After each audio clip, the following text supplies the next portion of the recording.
Well, it's Monday morning at 10 o'clock. Huh, right on time. How about that? And that means that it's time for relaxing painting with Dice and Dungeons.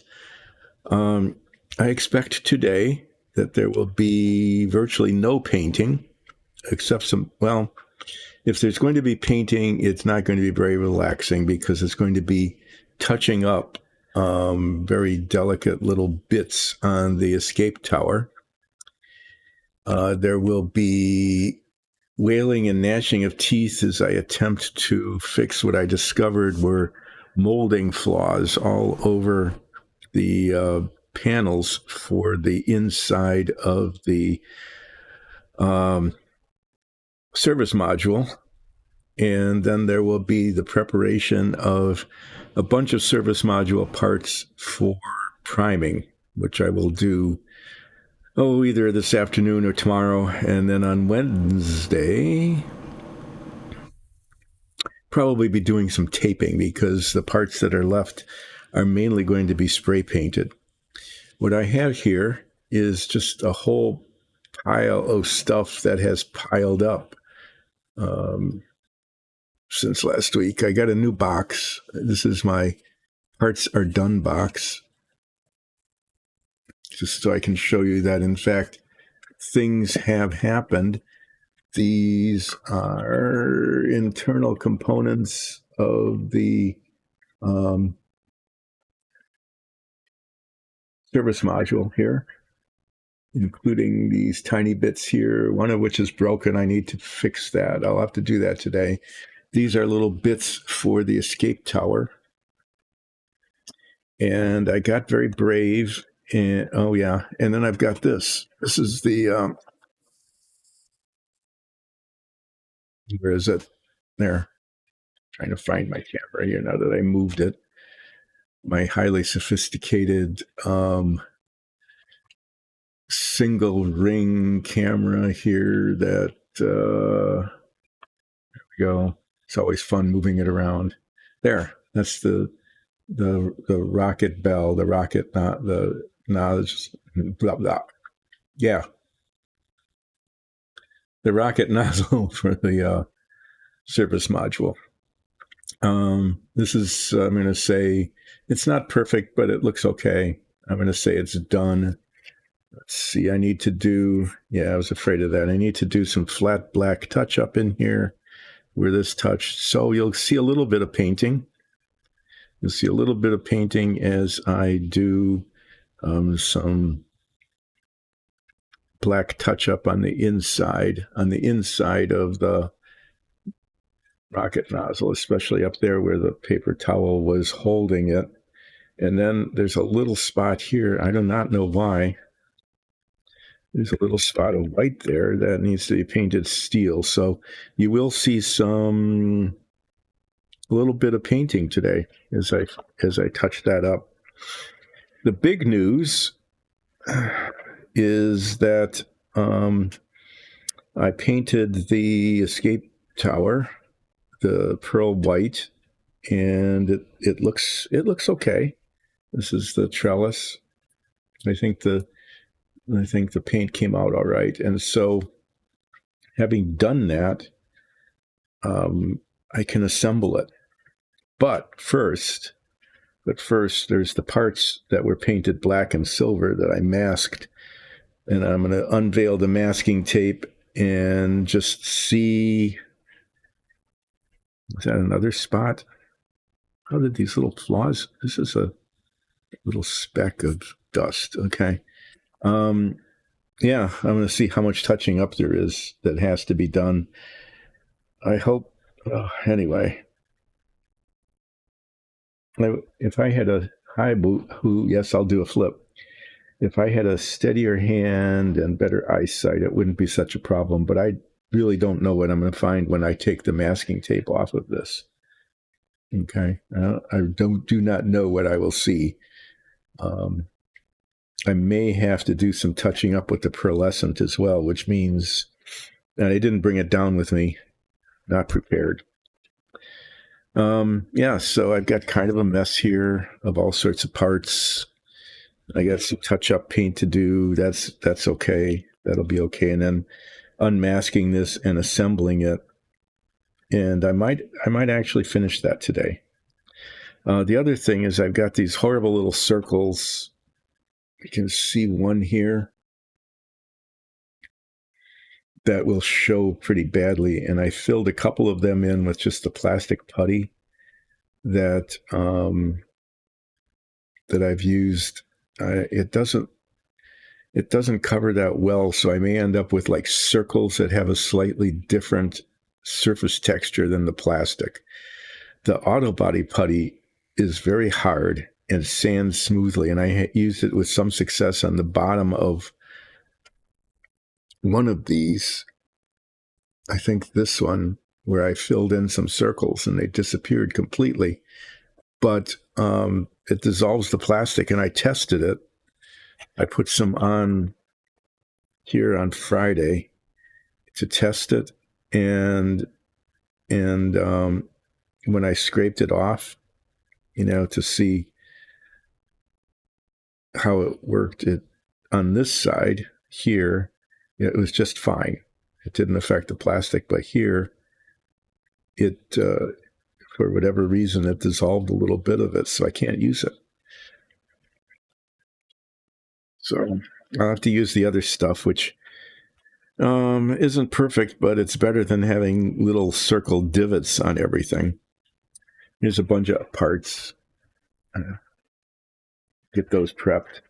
Then I'll talk about how they're going to be painted. So I guess what I'm going to be doing today is filling in circles, taking parts off of trees, and getting them ready for priming. And maybe assembling this, and hopefully it won't be a disaster, because so far it looks okay, and I don't want it to become a mess.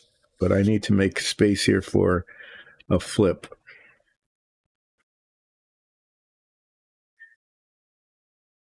Let's see. I'm going to flip this tiny little thing today. I'm going to do a little stick flip.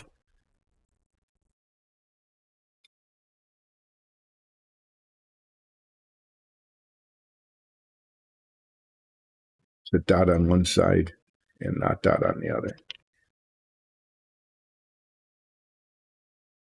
Not dot. Not dot. Dot.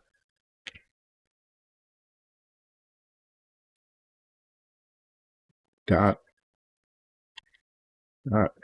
It ended up even. Okay. Well, I'm not quite ready to do the unmasking and working on the escape tower yet. I have to prepare myself mentally for, really? Okay, I guess we'll deal with that. So what I'm going to do instead is do the touch up on this. Yeah, the flat black, that's pretty decent once it dries.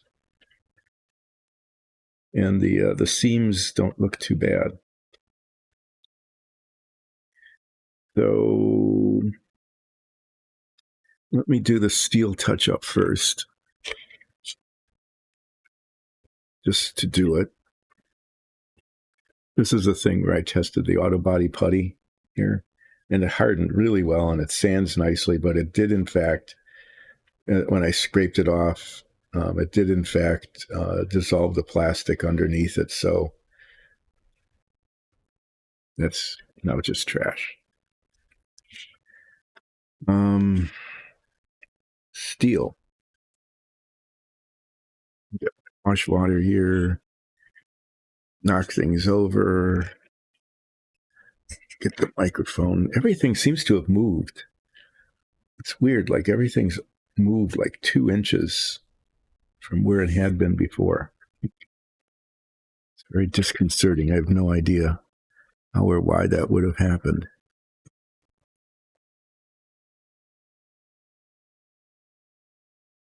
I'm looking for a particular brush which is always here. It's my wide bristled brush. It has a yellow handle. Oh, so weird. How could that disappear? Been having real problems with things disappearing lately. I can do what I need to do without it, but I wanted it for the inside of the cone here because it's the best brush to use. What will I use instead?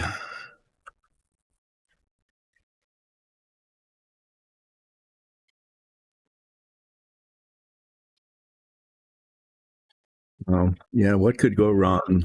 What what could go right? What could possibly go right today?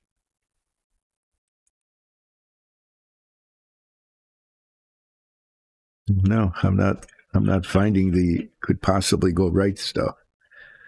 Well, disturbing. I just need a tiniest little spot of this. Oh, hi. My favorite classes and combos. Well, to be honest, I really like playing a cleric. Um, I've played a cleric a couple of times. I've been told that I play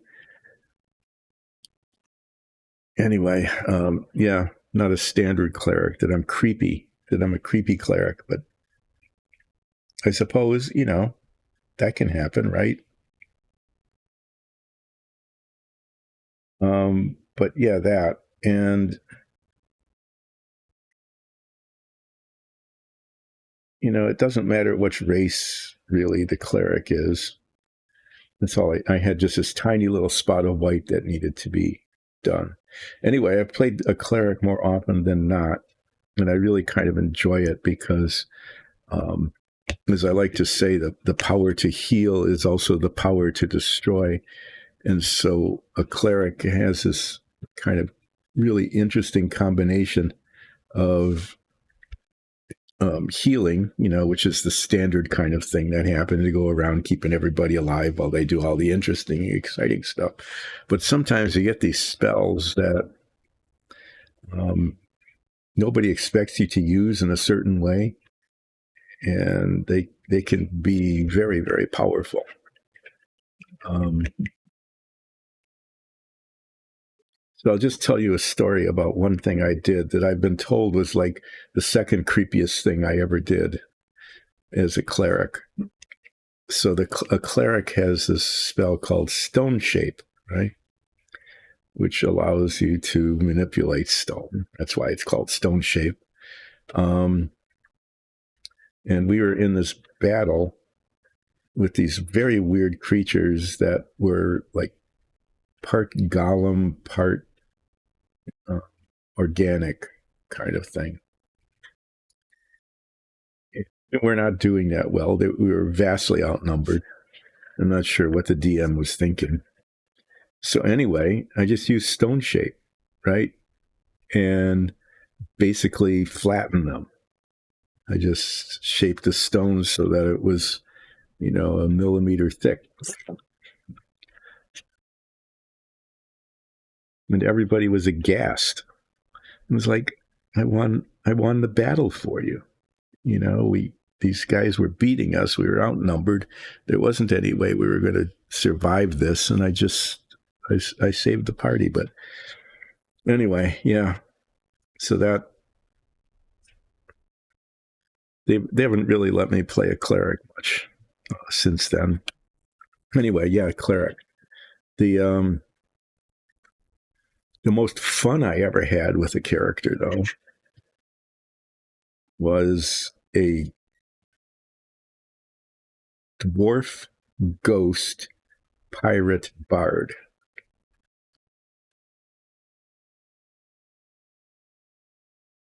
I never said the end justifies the means. I just said we need to survive the battle. I can do this. Um, so I was accused of being a chaotic neutral cleric. That makes sense, doesn't it? I mean, I wasn't. I was. I can't say I was really good. I can't say I was a really good character in the in the sense of that.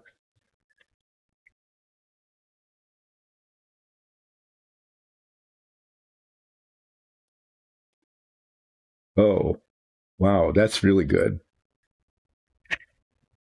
Yeah, because paladins are like totally devoted to their. I mean, completely, totally devoted to their deity, almost to the point of being a cartoonish, right? But yeah, if you feel betrayed by your deity, then oh yeah, you could get into all sorts of angsty and kind of unpredictable activity. I like that.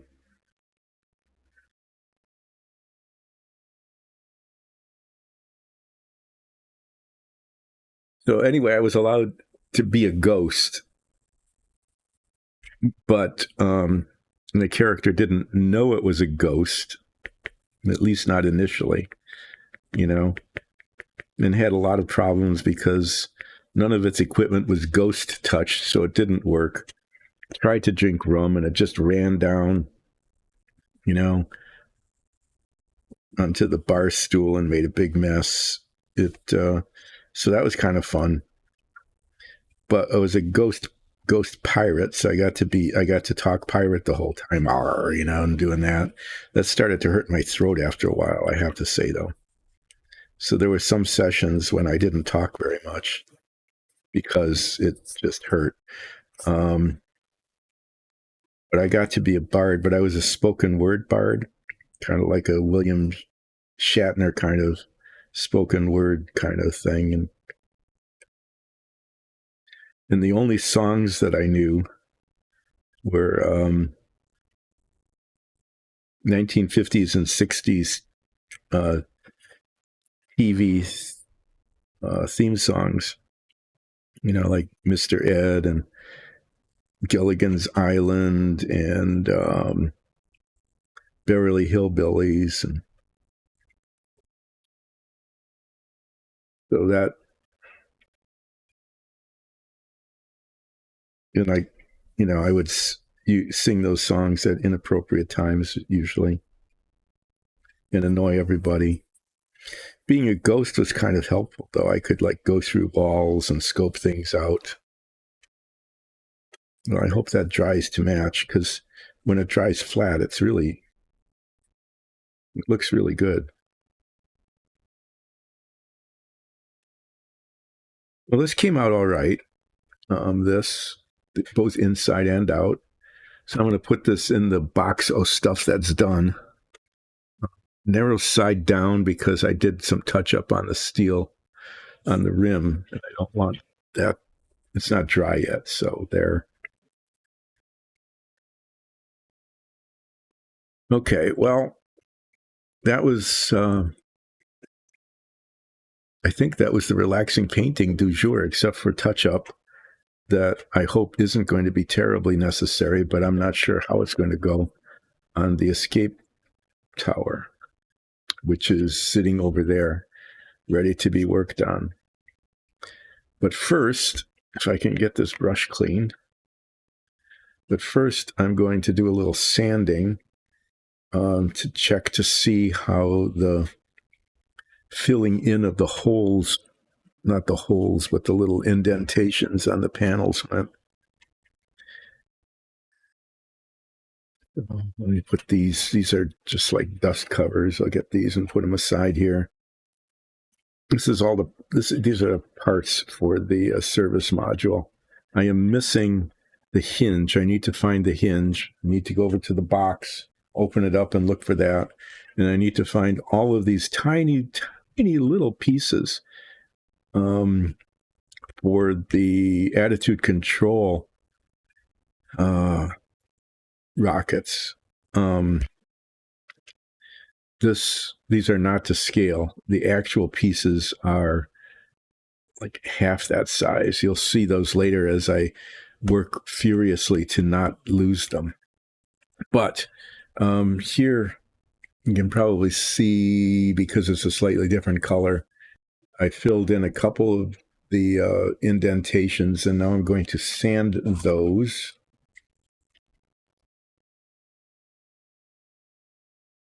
Seriously?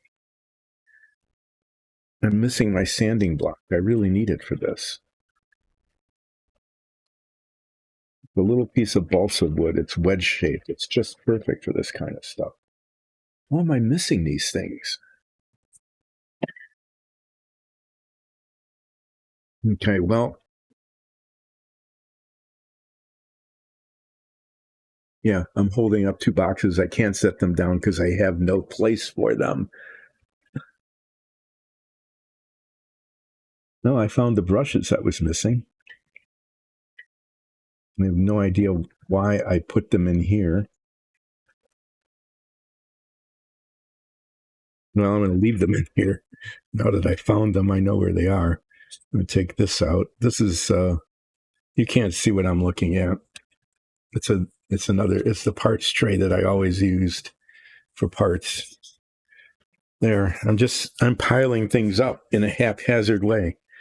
Definitely not something one should emulate. Don't do it this way. It just makes a mess. So I've got the 2000 for polishing, and I've got the 600 for regular sanding. I have to be careful here to just get it in between the raised lines, because I don't want those to disappear. Those raised lines are a more important feature than getting. It's more important to save those than it is to get these divots filled in. Oh my.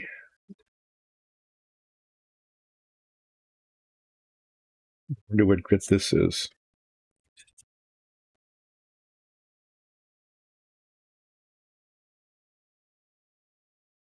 Well, whatever it is, I'm going to use it. The other one had was just a mess. It's been used before, and it's got auto body putty on it, and it should be trashed.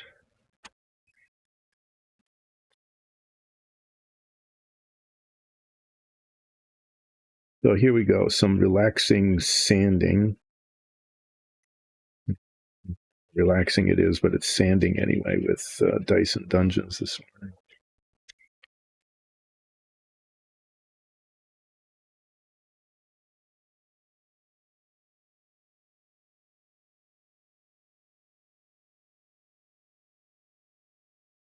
So the problem with this putty in the past has been that it doesn't get hard. It stays kind of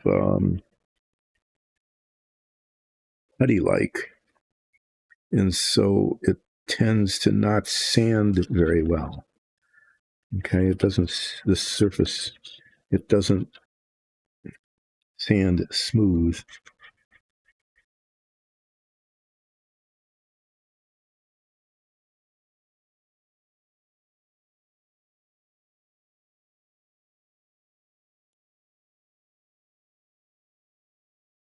And so instead of having a nicely filled in circle,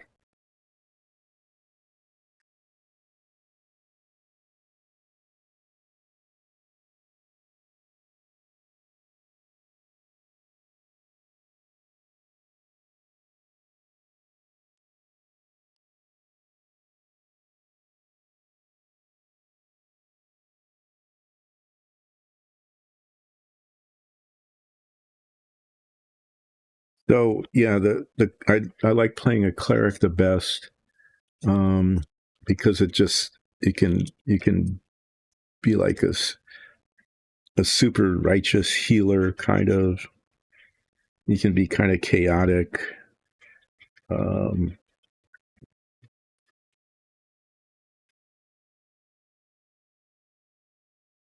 And be the healer of the group, but then also do damage in kind of an unpredictable way. I know that everybody I played with always, found my cleric bemusing. I'm not sure amusing is the right word, but bemusing.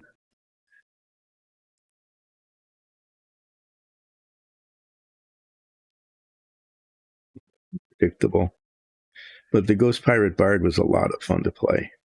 I really liked that character, especially when I got to sing, not sing, spoken word. When I got to spoken word, always the most appropriate and useful. Yeah, see, when after sanding it, it just pulled out. It didn't even adhere anymore. So it didn't serve its purpose here.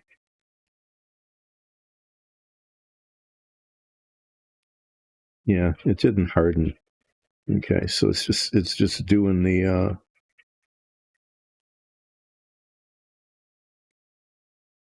turning into putty, and then the sanding just pulls it out of the circles, so it doesn't fill it in at all.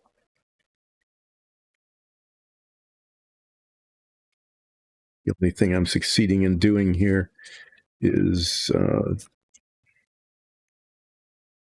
kind of changing the surface texture of the plastic in these areas.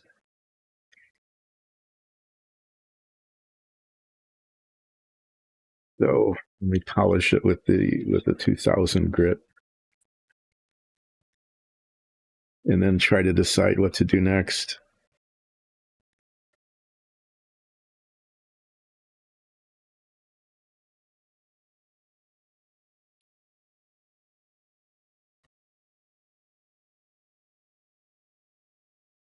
So I've got spackling compound that is used for walls, but these are way too shallow for that.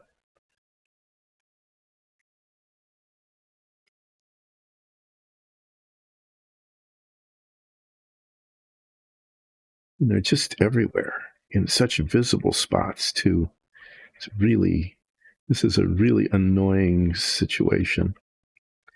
Well, so there's a couple of things I could do. One is I could try something else. The other is, and this is almost working, is I could just sand them out.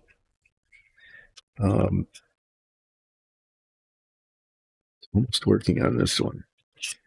It's not what I was thinking of doing, but I could, if I'm really careful at it, is sand the surface down around it. So this one is actually disappearing. I don't know if you can see it disappearing. Okay. What edition do I play? I think, well, it depends. When I was a Ghost Pirate Bard, I think we were playing like third or edition or something. It was quite a while ago, but I think we're doing the 5th edition now on our stream, if I am correct. If who is still on, who can tell me if I'm right or not that we're doing 5th edition? I date back a while though. Okay. I date back to the 1st edition.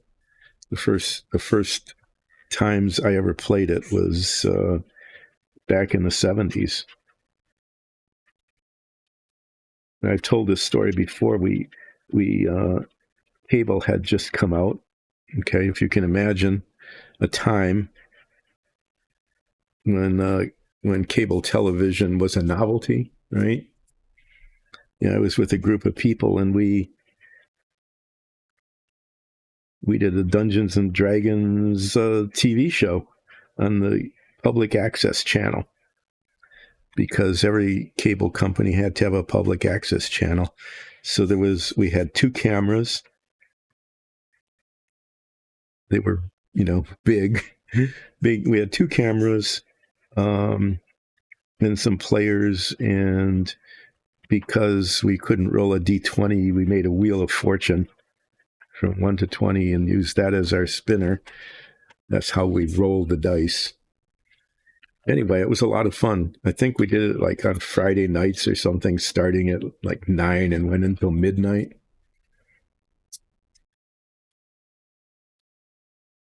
And there wasn't much variety in the first edition.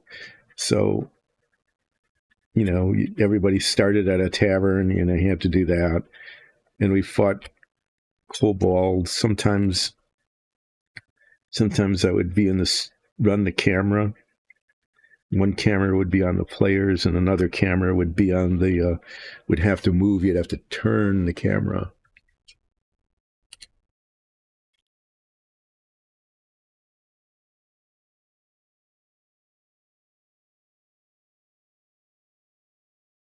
That's really, the 50th anniversary. Well, yeah, that's about right for me. That's about how old I was when we played the first edition back in college.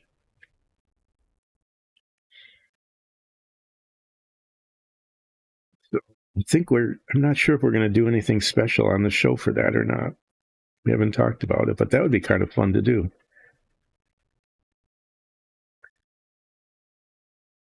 I could be a living representative of that era.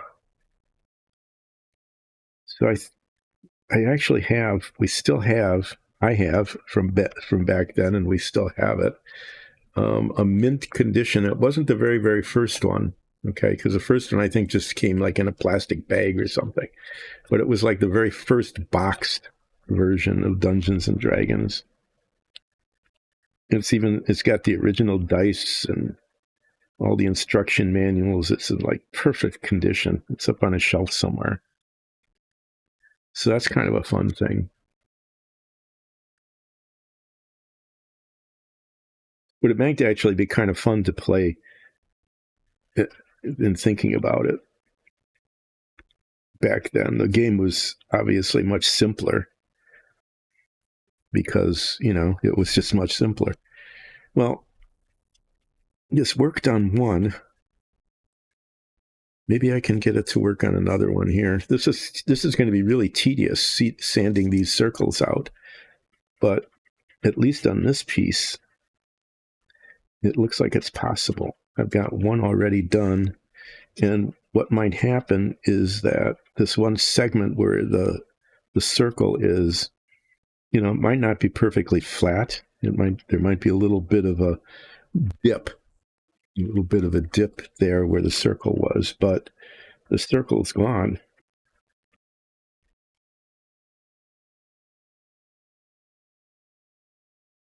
So I don't know how much tedious sanding with Dyson Dungeons people are able to tolerate, but this is the best way I've got right now to fix this manufacturing flaw. Yeah, that one's gone too now. So this happened on the submarine a lot too, is that for some reason, some unknown, probably inexplicable, inexcusable reason, the molding left these circles. On the submarine, a lot of them were raised circles. They would be on an otherwise very flat surface, right? So it wasn't, it's like no circle, no circle, no circle. Why is there a circle here? I don't know. There's no excuse for it. There's no real reason for that to be there. But there was a circle. The raised ones could be sanded off fairly easily. The ones that were indented into the surface, like these, are not so easy to get rid of.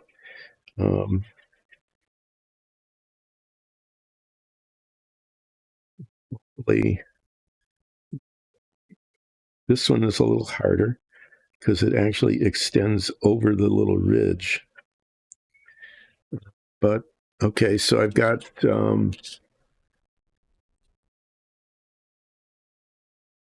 I've got 2 out of 3 on here done. There's a lot of them though.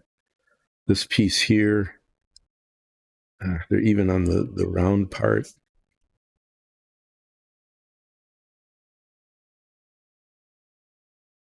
Sticks on, man, right there in the middle of things. Why couldn't they put the circles on the back here where it's not going to show? I don't know. And then even on these pieces,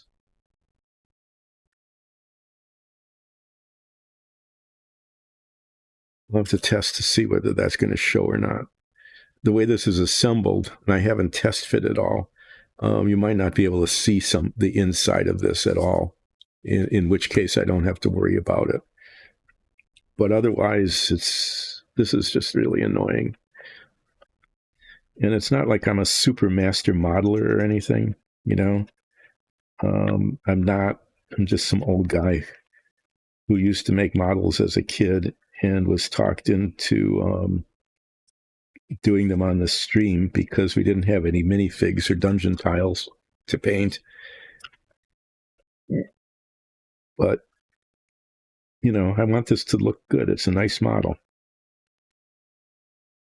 It's a really good kit, and it shouldn't have these flaws.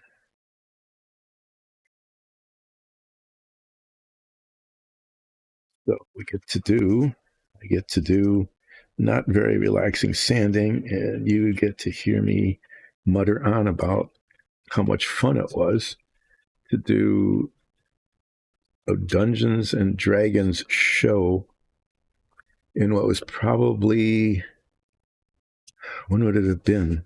It would have been somewhere between 74 and 76.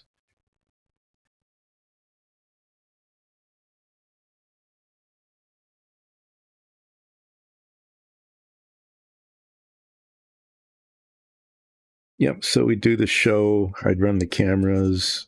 I didn't get to be a player very often. You know, just to fill in a little bit. Mostly I was just running one of the cameras or that sort of thing. Then we'd order pizza, usually around like 11:30, get some pizzas and have those.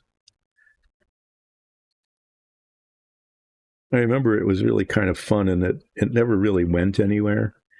I mean, like I said, it was mainly people would meet up in a tavern, make some jokes, kill some kobolds, because everybody was like a level 1. Moved up to level 2. There were disputes about what a spell did, and nobody ever played the game really before. It was novel for everybody. But yeah, it was now come full circle, and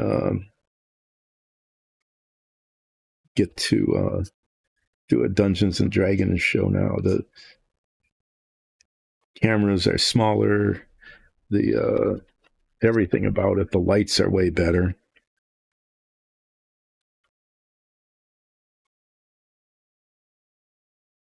The microphones are pretty good. Even the little like leftover microphone I'm using here in the studio is way better than the ones we had. I think there was like even a, you know, in the mid 70s, kind of a primitive sound mixing board for the like 2 or 3 microphones that we had for the players and the DM.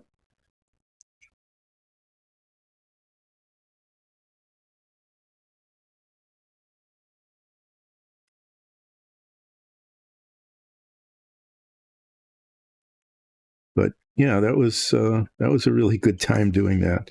And then when we were done, like at 1 a.m,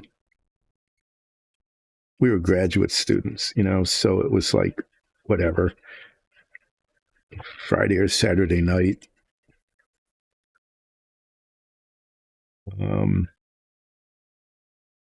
So instead of the big bar scene, we all got together at the public access studio and did a D&D stream. I guess that tells you a little bit the kind of people we were and how we hung out, where we hung out, right?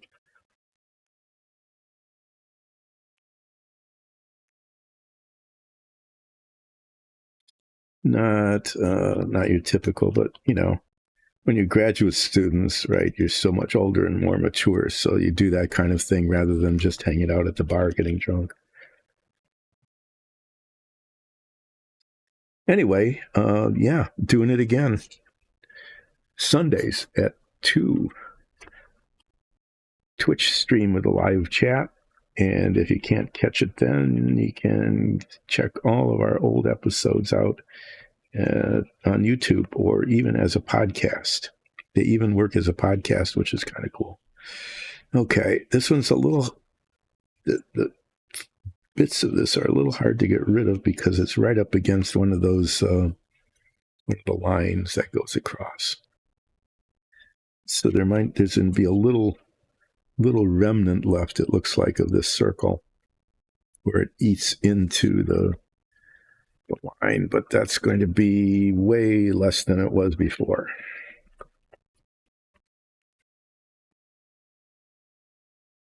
Yeah, the 2000 grit polishing is important. Otherwise, it takes on a really different surface texture than the rest of the plastic. I discovered that on the submarine, that if it's not polished, at least pretty well, it ends up looking yucky and crappy. Okay, well, the sanding, although it's very slow and tedious and not very interesting to watch, has gotten rid of 3.8, because I can't get that last one because it's right up against the line. 2.8, almost 3 of the circles out of many of them.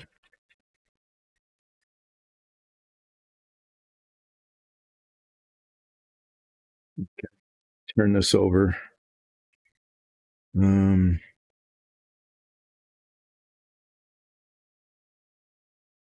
Thought for sure there was some on this side, maybe not. That's good because this side has some detail on it, and I didn't want to have that detail get all disappeared.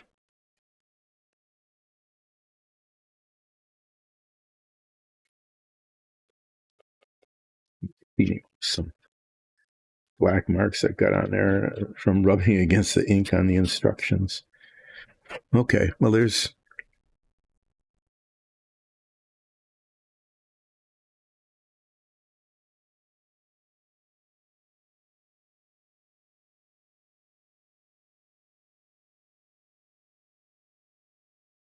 third one's not.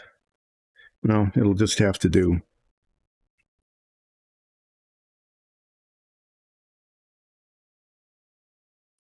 This one up here is pretty bad. This one's going to be really hard to get. This one, not too bad. I'm going to start with the one on the bottom here, I guess.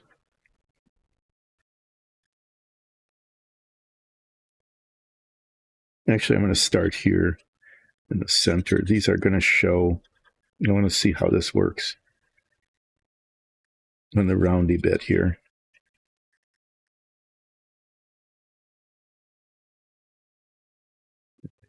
And what I'm doing is I'm sanding it. It's an indentation, but it's not very deep. So I'm sand it off. And what it will do is it'll create a little bit of a like divot in the surface, but it won't be a stupid circle.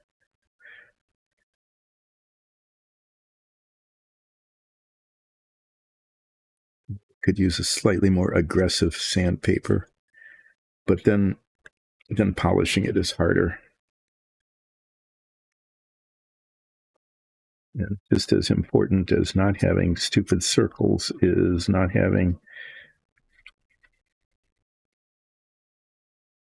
too much irregularity in the surface texture.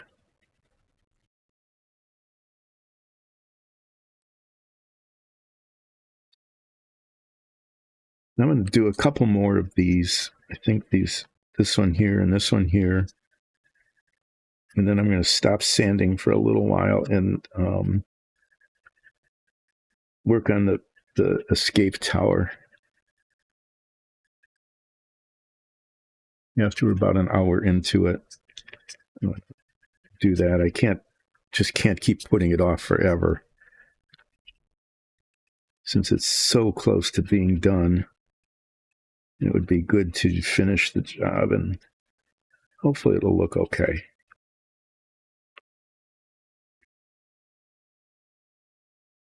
Getting close to being gone.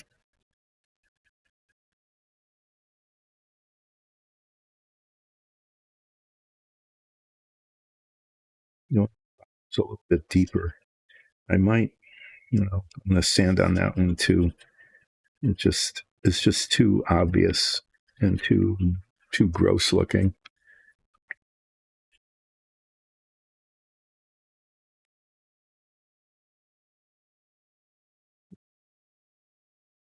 So yeah, I'm going to sand away at these two, and once these two are done, then I'm going to work on the escape tower. It'd be really nice if I could finish that today. To be able to just show it off. Like, there is one of the 4 modules of the model, and it actually got done. Because getting things actually done on relaxing painting with Dyson Dungeons is a rare treat. It's like the submarine that looked like it would never, ever be finished. And then one day it was. And it was kind of anticlimactic. It was like, oh, all I need to do is glue the propeller on and it'll be done. And then I glued the propeller on and it was like, oh, now the submarine is done. Now what? It was such a weird sort of thing. Just expected, some sort of something more than just, oh, look at that. There's nothing more to do on it. And I keep promising, but failing to deliver, and I'm going to fail to deliver again today. Of actually showing people the submarine to prove that it really is finished. But I'm not going to do that today.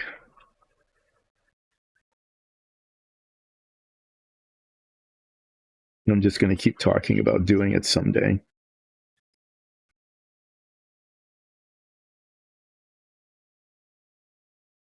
And someday might happen. You never know. I mean, it might. There might be a someday when it actually happens. Okay, so something I learned before is when, like, polishing this long, just polishing this end, if I sand the entire thing, then the whole thing has that same surface texture. I discovered that with like the fuel tank. It looks better that way. Okay, so that one's pretty much gone.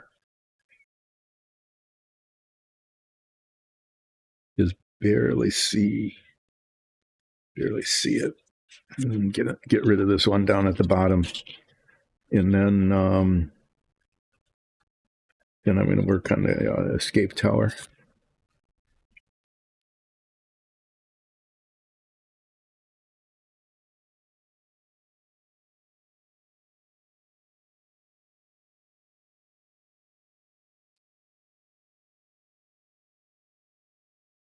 And I've only got 6 more to go, one of which is in a very awkward spot. But I am discovering that this is a technique that's working. I didn't expect it to. It's not the perfect solution, but it's okay. It's going to make it look better than if I didn't do this.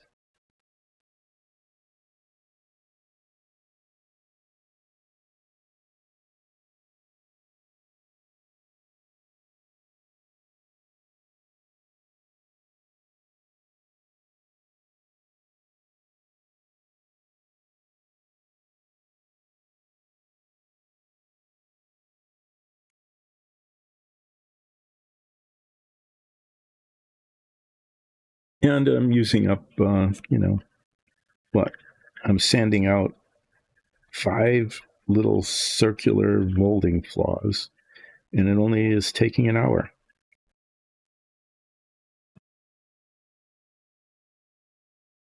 Yep. It's one of the outstanding features of this stream is just how long it can take to do practically nothing.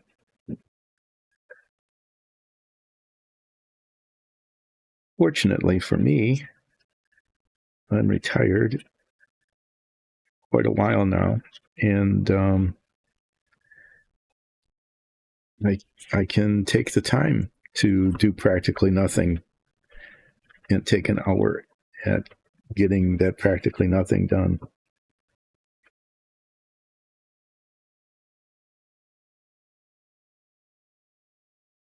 The last time I built models, I was like in grade school and high school. And for some reason, I had time in between homework and going down to the field.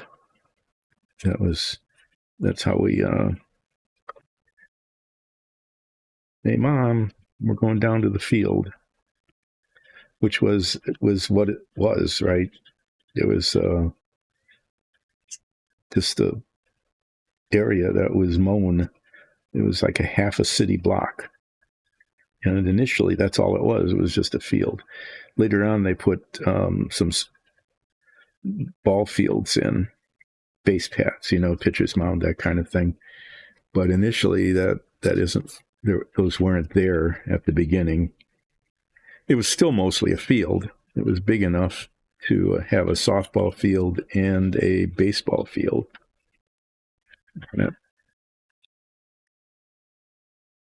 But after they put those in, then people started playing baseball, and we didn't have free run of the entire space, right? Hey, get out of my outfield. You're in center field.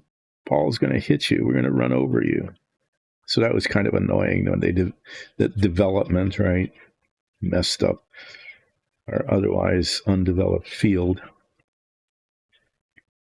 But yeah, it was great fun. We'd go there. We'd do everything from flying kites to playing tag football. It was a great thing to have, big open area like that. And if you really wanted to, there were 2 playgrounds just across one street or the other. Busy streets, cross at the light, look both ways, even if you've got a walk sign. Oh, yeah. And that was an innovation, too.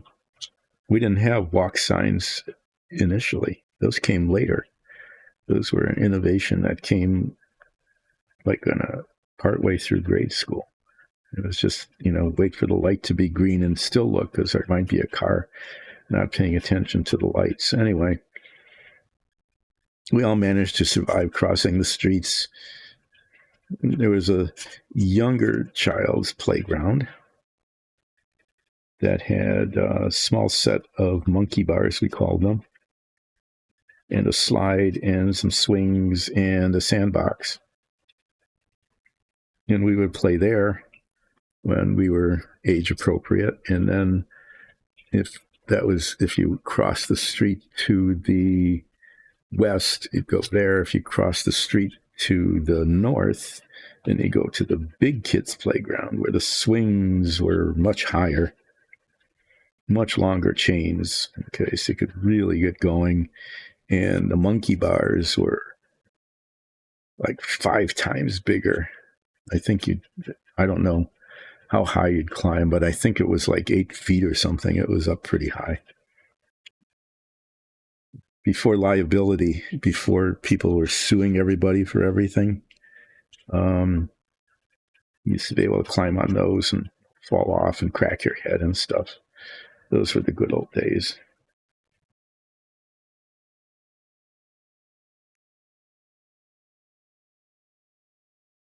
Yeah.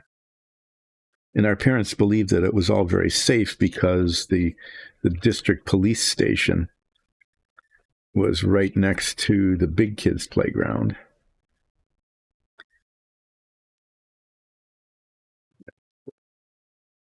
There were police right there all the time.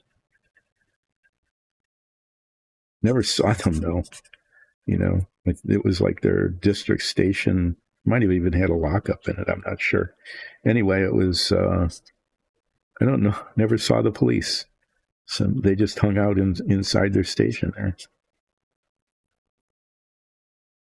At least pretty much, as I recall. Well, there. That one's completely gone. I'm not sure how much more I should play around at it. Can still see little bits of an edge of the circle there.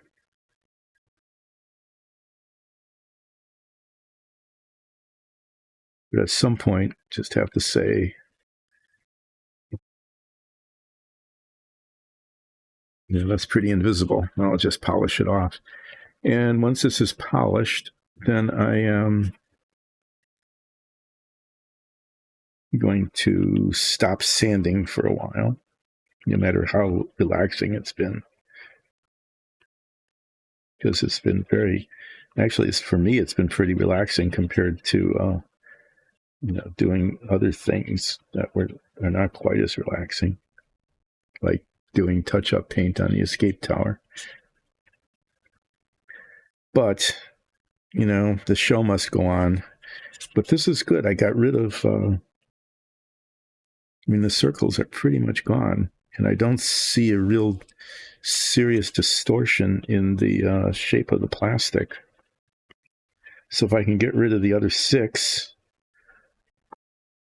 of them, that should take a whole lot of the stream. A lot of the stream to get those done. And that'll be good.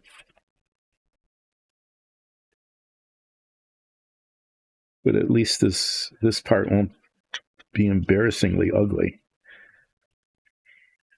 So other things I'm going to do today, maybe I was planning to get a lot more done Friday than I did when this problem showed up. So I'm going to set all this stuff up and out of the way. I'm going to bring back the escape tower here.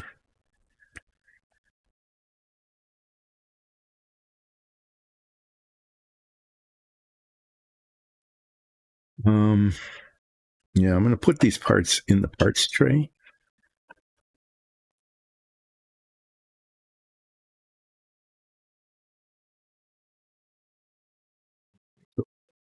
I'll do that. This is the one that needs work. These parts just need a whole lot of cleaning up.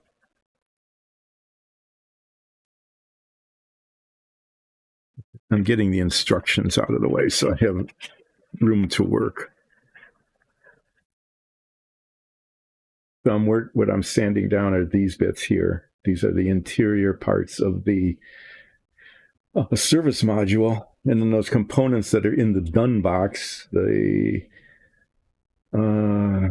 oxygen tanks, the fuel cells, the hydrogen tanks, and the fuel tank for the rocket, the maneuvering engine. These parts are all done. And once this is assembled, they go in. And I'm going to test fit that before I assemble this. I've been debating about whether to assemble it and then paint it, or paint it first and then assemble it. And I'm pretty sure I need to paint it first before assembling it. Because it's just, there's too many different colors involved. Anyway, I'll play around with that. And then these little tanks are finished. Those are in the finished pile. And these pieces need to be cleaned up so that they can be primed. And then I need to find all these little bits here. I keep talking about that, but I haven't gotten around to that yet. So I'm going to take the 2000 grit paper and just do a little bit more polishing of these panels. What's going to happen is that some of these panels will have just a slightly different surface texture than the others. So they'll look with the gold metallic paint on it, they'll just look a little bit different. But the entire panel will have that look, and there won't be a circle jumping out.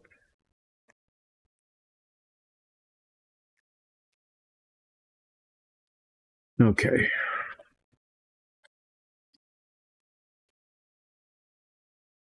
These are the escape towers. There's essentially what happens is in the base of this, the rocket nozzles go. Okay. Those get cemented in, and then this gets attached to the top of this. But before I do that, there are parts here, you can see where the tape is, that were painted. They were painted black because they're like rocket nozzles on the side. I painted them black and I taped them, and I'm hoping to have a clean edge. I don't know what I'm going to find at all. And then there's another piece up here where there's a silver line and a black circle. So what I'm afraid of, and I'll find out if my fear is justified or not, is that it's not going to be nice, clean sorts of things, and it's going to require little black paint touch-up, and then maybe trying to figure out how to do the pearl white touch-up after I mess up the black. But the first step is going to be to take the tape off, kind of the unveiling, and it's like, oh, that came out really well, or oh my God, how am I going to fix this? Not sure which way it's going to go. Get some tweezers. I'm actually going to put on, I don't know about this pearlescent surface. I haven't really used it yet, the paint. I'm going to put this on so I don't get like oily fingerprints all over it while I hold it.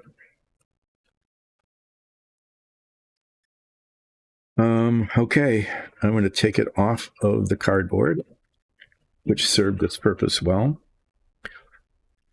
See the bottom here? That's where the rocket goes. I didn't paint that to pearlescent. Let's take this off and see what's under it. There's tape under it.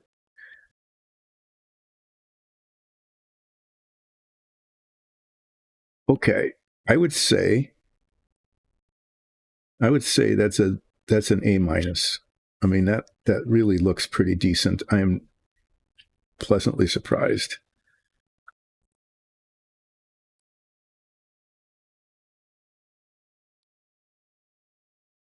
This one is not quite as perfect. Ragged at the bottom here, and there's a white spot there. So this is going to need a minuscule amount of touching up. But this one is pretty good, and that one is not bad. Let's see what we've got up here.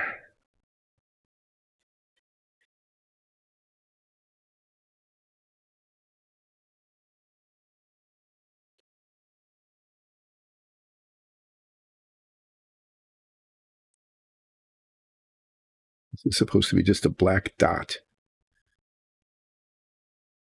And it needs some touching up at the top, but that's not too bad. And then this is supposed to be silver. It's supposed to have a nice clean line. And that came out adequately. Okay, so this round bit here just needs touching up because paint didn't get up to here, and the top of it. There's a little bit of black there that really I probably could just with an X-Acto knife just sort of scrape that off and make it look okay.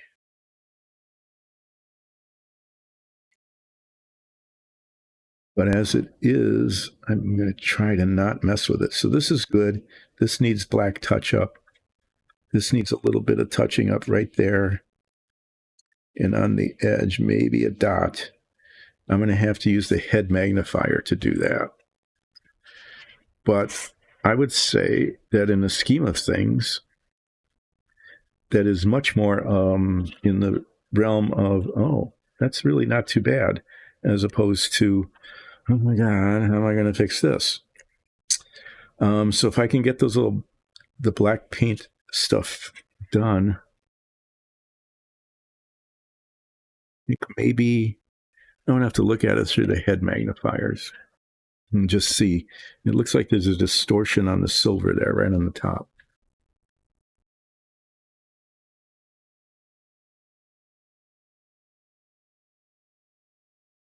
I'm going to want a really fine detail brush for this. And for some reason, my hand is not as steady as I would wish it to be. But there is that. Yeah, well, there's no way around it. It has to get done.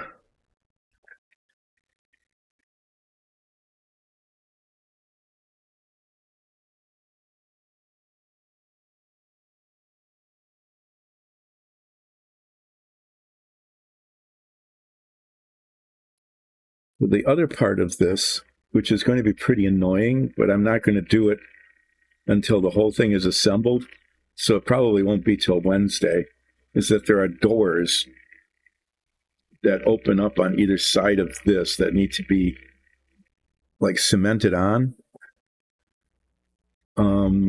But there's no attachment point. So I'm going to use contact cement. It's the only adhesive I think that'll work. Um,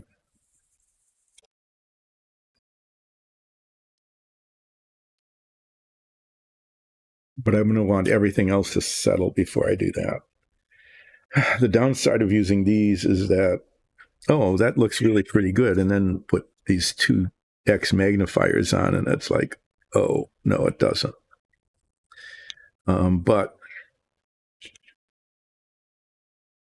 I'm going for, oh, that's pretty good, as opposed to, oh, that's perfect.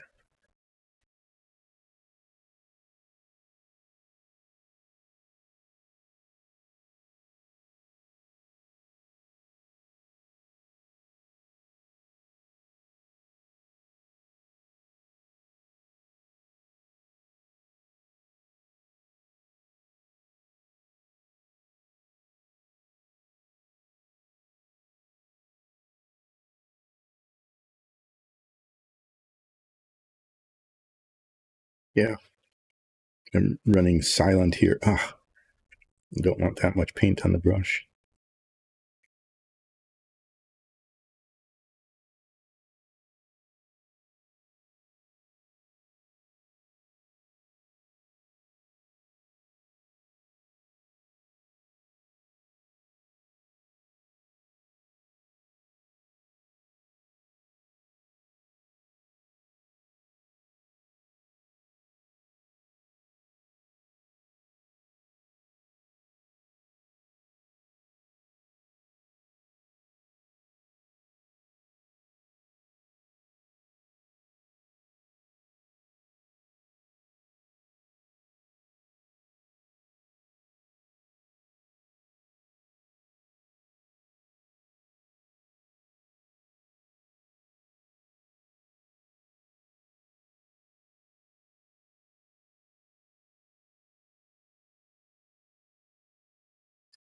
I'm going to try this.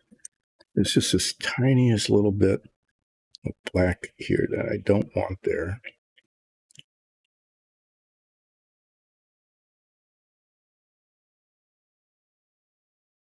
I think I can just scrape it off.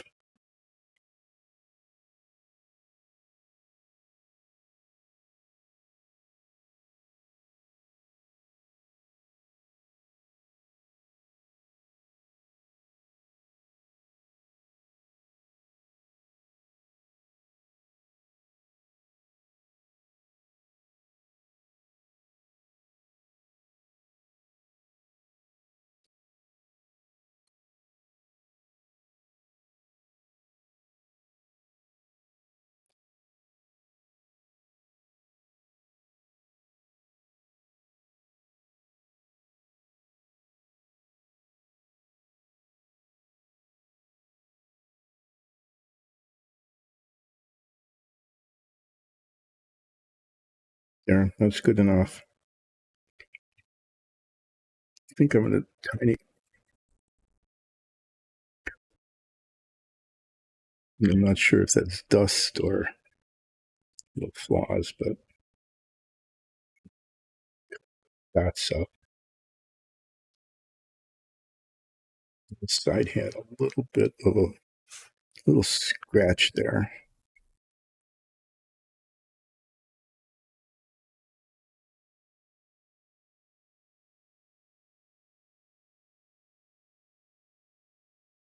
This is just not sure if I really want to do this or not.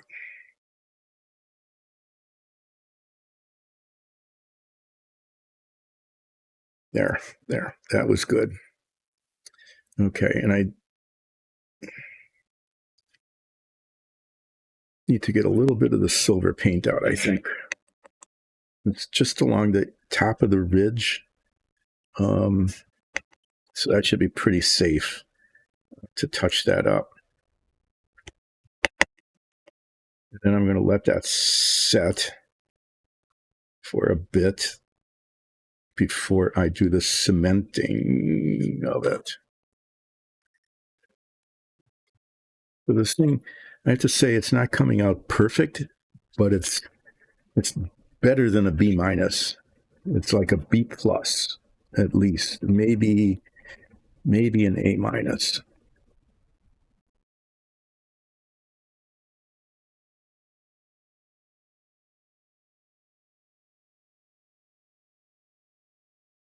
So I think for an old guy who's not terribly good at either painting or modeling, either one, it's not bad.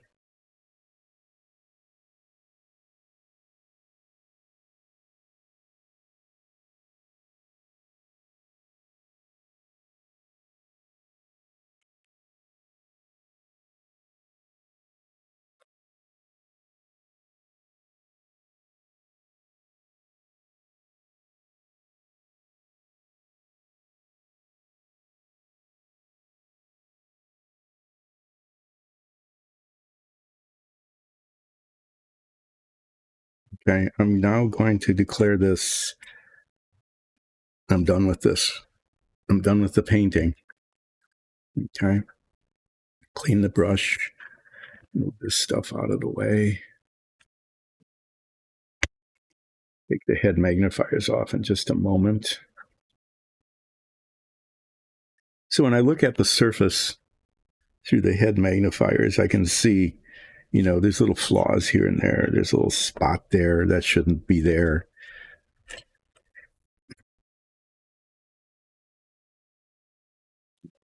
It's not A plus work like a master modeler would come up with, but it's not bad. It's not bad. It's better than I feared it would be. Okay. So this tower is the way this escape rocket works is that at the bottom of this are rocket nozzles, which are way over there. I'm not going to reach them now. They're going to be, after this all settles, I'm going to cement them in. Okay. And then that is attached to the top of this. And this trellis sort of thing exists because the rocket, if it were solid, the exhaust from the rocket would either burn the top of the command module or it wouldn't work. So they put it on this scaffolding kind of stuff so that the exhaust just burst out through there. I imagine it kind of burned it and melted it, but probably not until after it had done its job. This was a real pain to put together. And I made this thing with sticky tack and a cardboard, right, to hold it. And I'm just going to leave it in here. I put the prongs into the sticky tack intentionally because I don't want them painted because they go into really tiny little holes on this piece. They insert into there. And this is part of the command module. So I'm actually going to end up putting this away back in the box until I get around to doing the command module. But this is what's going to hold the entire escape tower. Yeah. So the prongs on the top here get cemented into the bottom of that after, I better remember that, after I put the rocket nozzles on. Okay. And I very carefully put tiny little tabs of tape on these so that they wouldn't get painted, so that the cement would actually adhere to the raw plastic and not just dissolve paint. And, you know, that one broke a little bit, but they held on. So that's going to be kind of a delicate thing because the holes on that and the top of this just barely line up. It'll have to be there'll be some manipulation going on. But I'm not going to put cement on the prongs because it'll drip down. I'm going to put cement into the holes on the bottom of that, hold it upside down, take this and insert it that way. And then once it's in place, turn it back over there. I'm rehearsing that in my, imagining how that will go.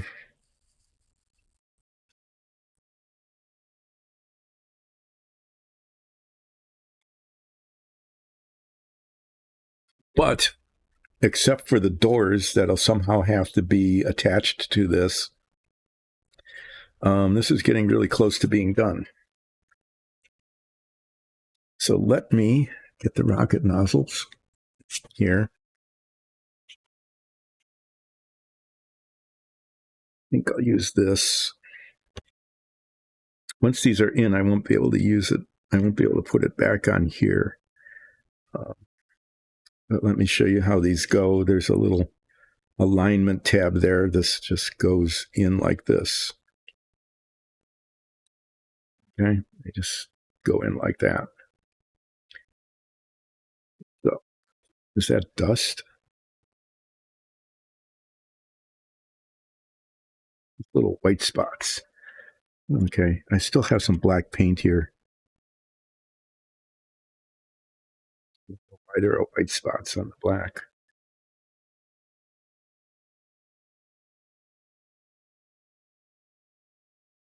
Anyway, I don't know.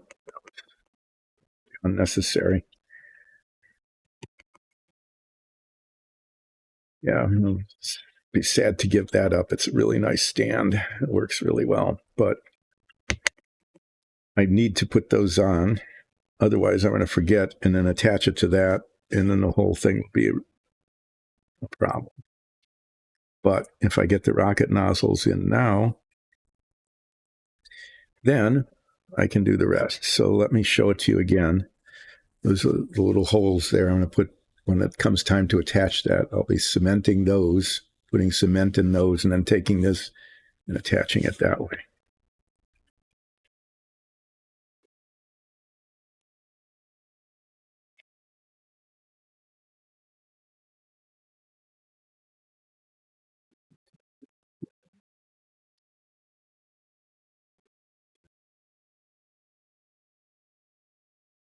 Bit in the base of this, bit on that.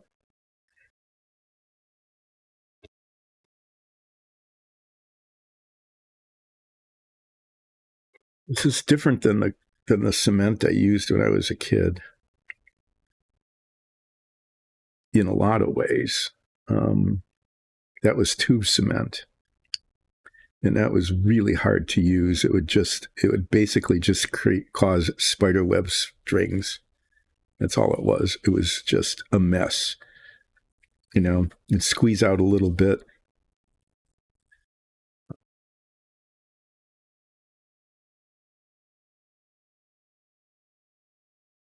Is this not adhering? Are they not making contact?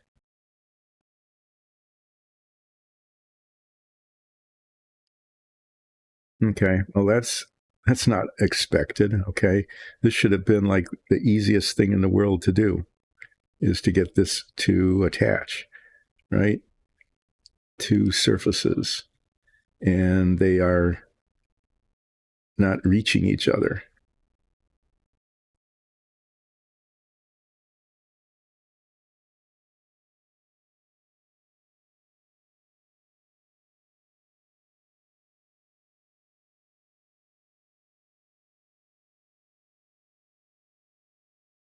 Okay, so what should have been like the simplest part of this whole thing is turning into it's not working. There we go.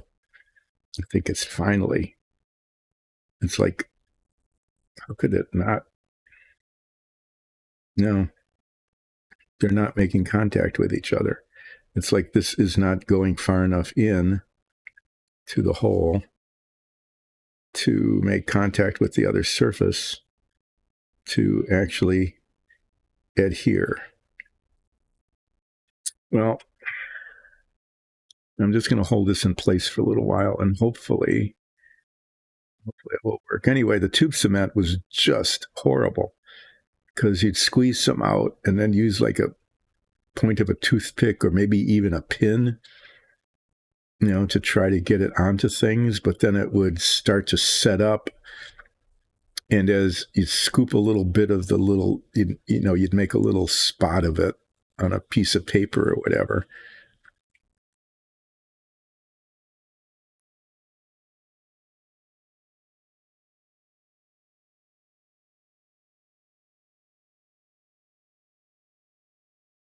This is going to have to set for a good long time.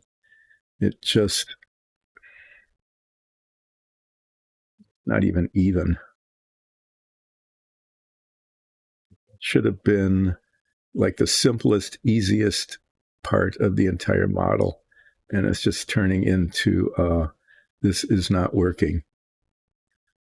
But it is starting to adhere. So what I need to do is make sure it's oriented right. I'm not going to be able to do anything with this for quite a while. The thing it's not like a flat surface against a flat surface. Look at it. Look at how it wobbles in there. It's like, how could that be? Is that dust?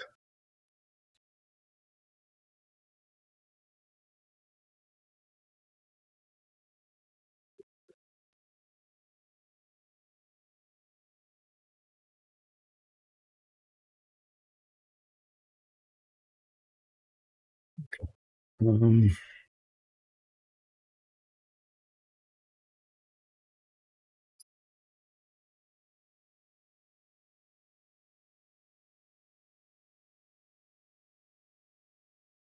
okay, there's enough surface touching some other surface so that if the cement sets, it should actually hold.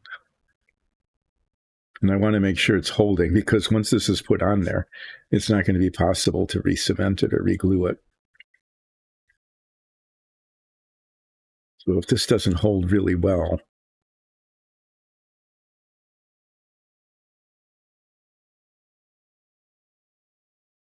yeah, that'll be an issue. Well, that was an unpleasant surprise. I mean, there was a pleasant surprise when I unmasked this and said, oh, the whole thing looks pretty good. It just needs a couple little bits of touch up, and I touched them up, and it worked. The touch up worked.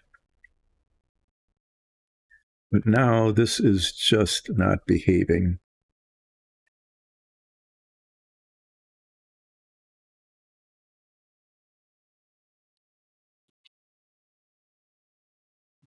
Seriously.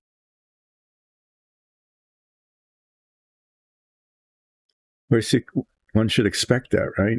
One should expect that the thing that should be the simplest and easiest and whatever, would turn out to be the thing that isn't. So there's two things I'm concerned about. One is it doesn't sit level.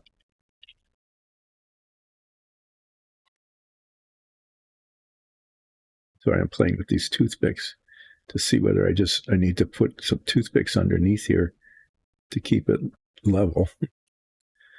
The rocket nozzles aren't sitting uniformly around the edge. They're kind of, and it's not solid enough that it isn't still wiggling.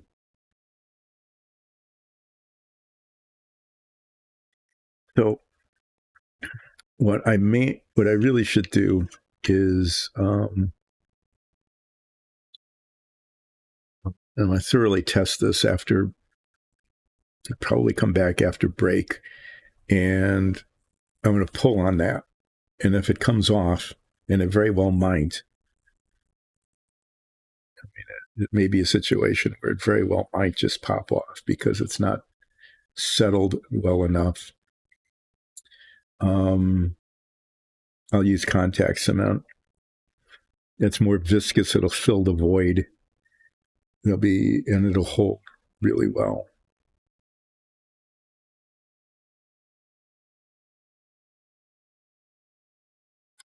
But as it is, maybe I could even use epoxy. I could even do that. That would fill the space too. I'm disappointed enough in this that I'm just going to pull it apart. It's just not working. And it's not working badly enough that I'm just going to let this set. This back like this, put this in here. Let that dry, basically, or set up. And then I'm going to use a different adhesive because it just isn't working. The surfaces aren't flat.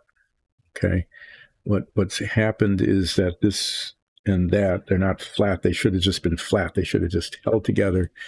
But it isn't. They're like rounded or something.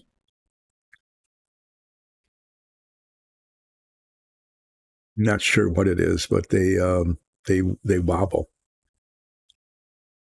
And I thought I had sanded this down so that it was flat, but it's not. Okay, so that should have been like 2 minutes. It should have gone, oh, that's perfect. I'll just let the cement set. I can go on with it. But that turned out not to be at all what I was hoping for. And it's just sort of ironic that the parts I was most concerned about turned out to be okay. And the part that I thought would be totally easy and, without any doubt done, ended up not being that way. So what time is it? 11. Okay, I got a half hour before break, unless I take an early break. I am going to sand circles.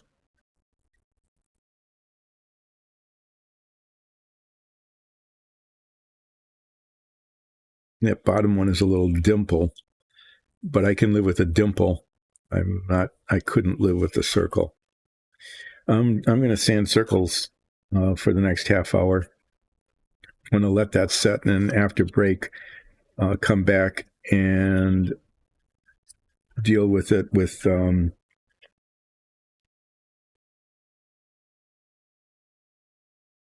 different adhesive. I've really come to like the contact cement. I think I'm just going to use that. Put it on both sides, stick it together, try to keep it from flopping around. Well, that was kind of disappointing. I mean, in some ways, it wasn't disappointing in that the paint, the detail painting and everything worked out pretty well. I got the detail fixed. It's looking good. That was a disappointment.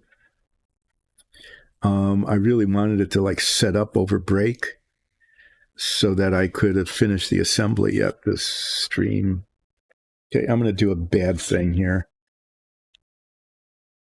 Oh, okay. That's not bad. I touched it and it's not sticky.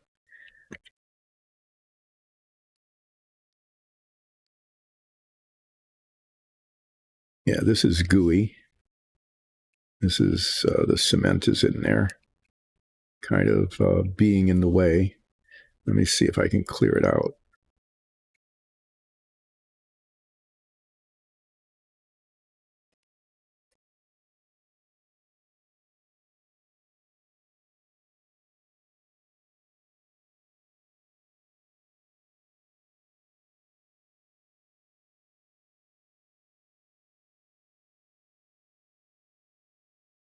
Yeah, it's like whatever was on there didn't work. So I'm going to,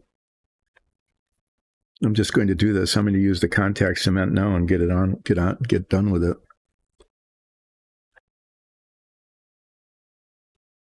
Need just like a plain piece of paper. I used to have all sorts of it just sitting around here, just scratch paper, but now I don't.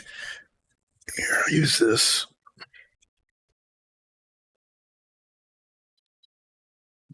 This is my my color chart for the submarine. I should keep that as a souvenir. That reminded me what color to paint things when I couldn't remember from one session to the next.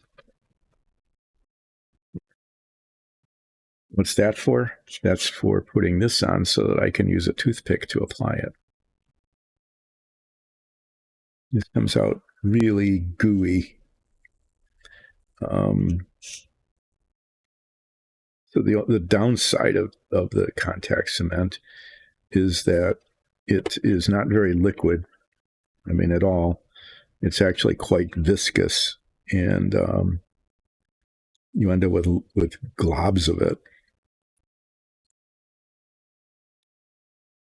In this case, globs of it is a good thing because the parts don't fit together that well. In this way, the globs of it will make contact with each other.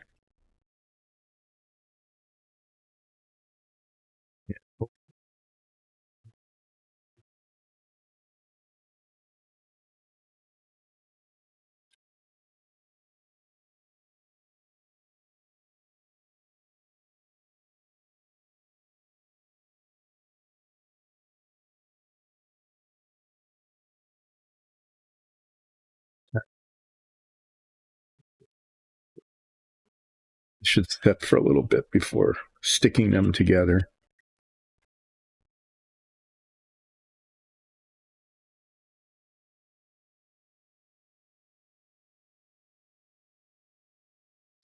When I first started using this, I was concerned that it wouldn't harden, okay, because it stays flexible for a while. That's another upside to this, is it grabs right away, so it holds. Okay, so the parts sort of stick, but then it's also flexible. So there's an opportunity for a while to move them around without them coming apart. And that was really good for the scaffolding part, because those parts needed to stick, okay, and be aligned. And it was a fairly tedious process getting them to line up as well as they did, which is not perfect, but it's really pretty close. But they didn't fall apart. Okay, they didn't come loose like they would with even model cement. And it also doesn't dissolve the plastic. So if there was excess, I could just scrape it off. So I'm finding this to be, and then it hardened. Okay, this isn't flexible anymore. I was afraid it would stay flexible, but it didn't. So I'm actually starting to find this to be like my favorite adhesive for these models.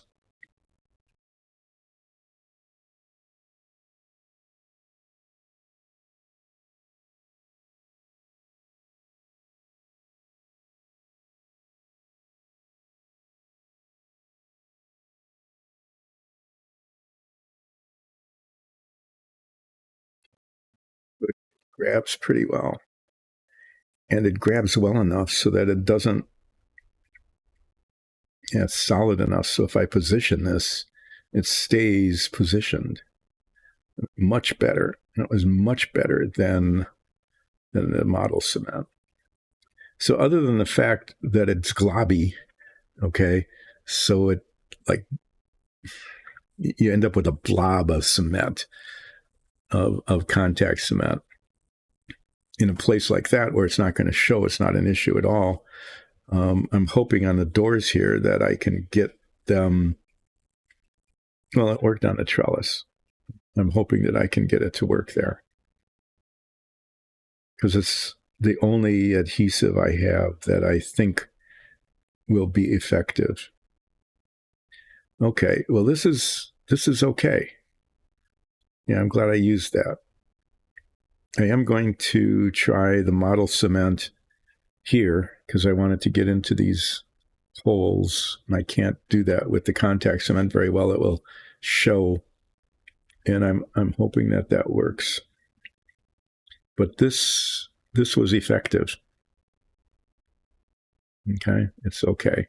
So there's the rocket nozzles on the base, and then this will go on top of that, like that. And of course, when I assemble it, I'll be assembling it upside down because I want to put the cement into the holes and then push those down into the holes.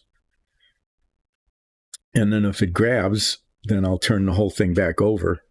Okay, once it's clear that it's not going to just be running all over the place. Then I'll turn it over and just let it sit on there until Wednesday when I attempt to attach the doors. Wow, that's really solid. That's really nicely on there, and it's not. There's still a little flexibility, but it's not moving around. Now I need to set it down so I don't. Yeah, I don't want to mar the surface. There, let's do that. Take a look at it a little later. Getting rid of circles. I'm going to subject you now. I'm going to subject you to another 15, 20 minutes of tedious circle sanding. Yep, that's what's going to happen as I attempt to get rid of the last 6 of these circular molding flaws. The very, very visible part. This is a very visible part of the service module. Yeah, and this is where the tanks go in. And actually, technically, you shouldn't be able to see that, but you'll be able to. So I'm going to, like I did with the previous 3. When did I get 5? I got 5 out of 11 done. Okay, that's not too bad. This is not the ideal way to be dealing with this problem, but it is proving to be the most effective way that I've got right now. This one's pretty deep, so I'm going to have to plug this for a little while. Like I said, I'm tempted to use a coarser grit so that it would cut faster, but I think it would mar the surface even more than this is. So I'm just going to take my time and sand away at it. I wonder what grit this is. This must be the 600. That's what I've been using. I've been using 600 and 2000. I've got 1000 and 150. All sorts of grits came in that sandpaper kit that I got. This one's quite deep. This is going to take a while.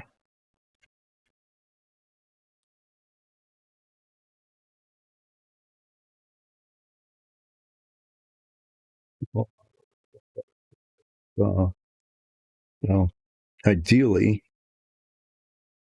I would have a filler that would be effective in filling these, but I don't. I've tried 4 different kinds of fillers, and all of them have been a disappointment in one way or the other. The one that sands the surface sands the best is the auto body putty, but that dissolves the plastic, and so it defeats the purpose of a smooth sanding surface, because then I've got a soft plastic divot that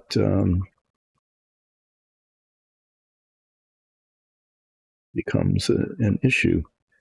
The plastic putty, which is supposed to be for use with plastic like this, doesn't harden. It just stays jelly-like. And doesn't adhere to the surface.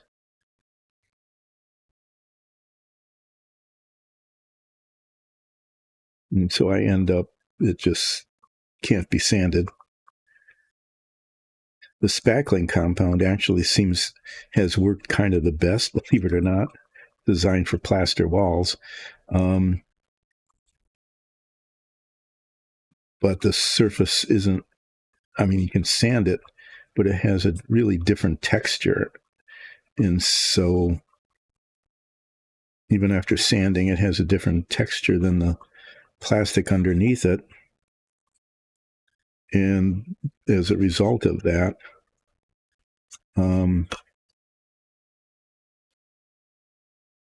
for something like this that would be painted metallic, it shows too much.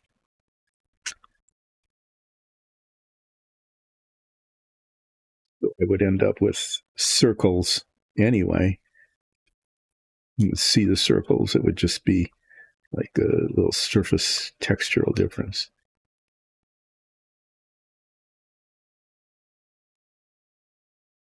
So this isn't completely getting rid of the circle, but it gets really close to it. It's like 2/3 done. I think I'll just keep at it. And this side is okay. This side isn't. I can see it because of the gloss of the surface. The part that's underneath is still shiny. The part that's sanded is more matte.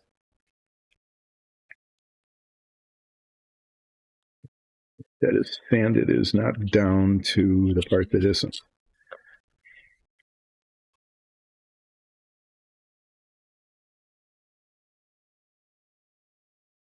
So what will happen with these is that they're like little panels. There's horizontal dividing lines, and some of these panels will have a slightly different surface texture than the others, but the entire panel will be like that.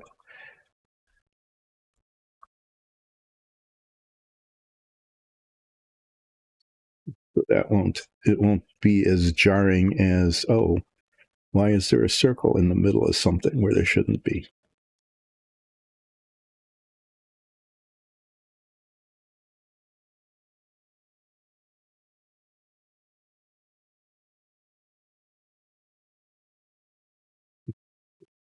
Except for just like the other one, right up where it abuts the horizontal line, there's not much I can do about that. So there's going to be a little bit of a flaw there.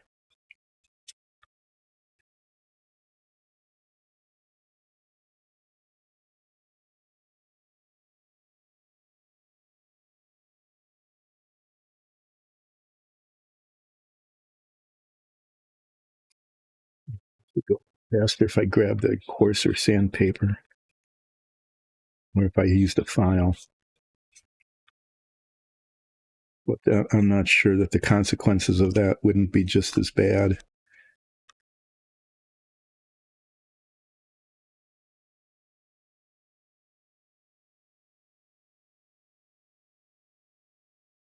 That was a particularly deep one. Yeah, so there's going to be a little surface lack of uniformity there, kind of a depression, but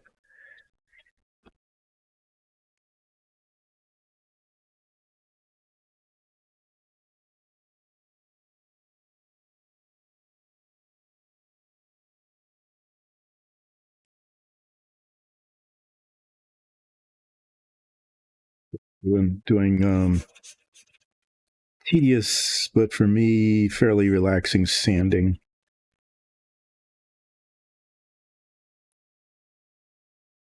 Okay, that's pretty good. This one here is going to be hard because it's right in the middle of detail. So let me get this one first. Get the easier one done, and then I'll do the really hard one. That'll be a pain. I'm prepared for that to be a pain in the butt.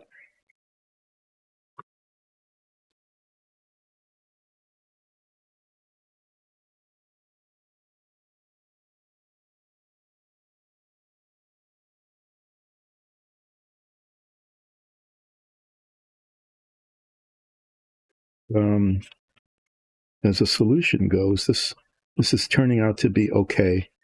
The circles are, if not totally disappeared, at least very much minimized. So they will still be there, and I'll know they're there, and it will bother me, but it won't be such an obvious flaw. I really don't know why they are there. Okay, it baffles me that these things are injection molded and for the most part poorly done. Okay, there's lots of like flashing and I don't know, just some parts of the detail are just beautifully done. Like in the submarine, some of it, like some of the control panel bits, there was a clock that was maybe a millimeter and a half in diameter, and the dial, the little pips on the dial were molded in, as were the hands for the clock. And then there were other parts, another part of the control panel where the plastic didn't fill the mold, right? And so half of it was just this big indentation where the plastic wasn't, where there wasn't plastic. They had tiny little chairs, smaller than the size of a rice grain, teeny tiny little chairs that were injection molded, and the two parts of the mold didn't line up. And so the chairs had this big ridge down the middle where the two halves of the mold didn't line up. And it's like, really? So you go through all the trouble of making these incredibly detailed molds, and then you don't line them up, or you don't, so that the two halves don't match, or worse yet, you don't fill it with plastic so that the part comes out like distorted. So this model hasn't been as bad as the submarine. It hasn't been great. There have been problems like the fuel tank that goes inside the service module. Okay, there's a cylindrical fuel tank. The two halves were of different thicknesses. One was thicker than the other, and so when they were attached to each other, not only was there a seam, but there was a ridge where the thicker half, the half that was thicker than the other, extended above the surface of the thinner half. Nice, huh? I was able to sand that down, but it's another one of those, really, this is your level of manufacturing excellence and quality control. I'm guessing, because there's probably all sorts of YouTube stuff where I could actually look this up instead of guessing about it, that people who are serious modelers who would take something like this and basically do a museum display level A plus kind of thing, not a B plus kind of thing like I'm doing. Yeah, they probably figured they're going to be spending 2/3 of their time doing what I'm doing here, which is fixing flaws in the plastic that they're working with. Okay, so this one is a problem. There's detail on this side of it and a ridge on this side, so I can't get at it from this direction. Just have to poke at it with the corner of this and hope that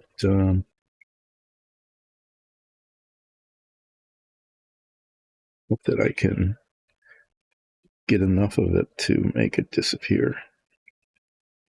I guess I have to come at it from this direction.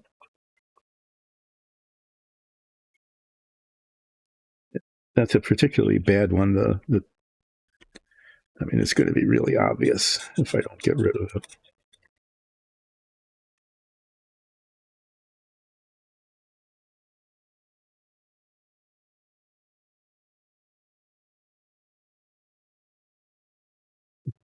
Fortunately, it's fairly shallow.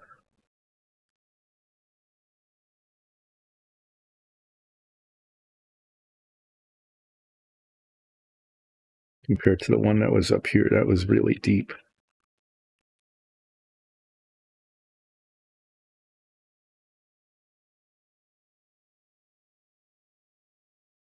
Still, I'm starting to get impatient. And want this to be gone. And it's not.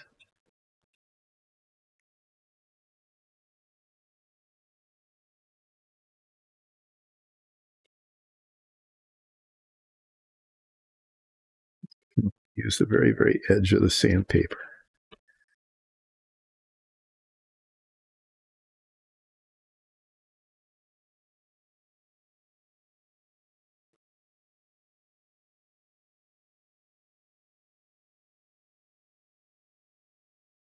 This is where I want to pull out the 150 grit and just gouge it out.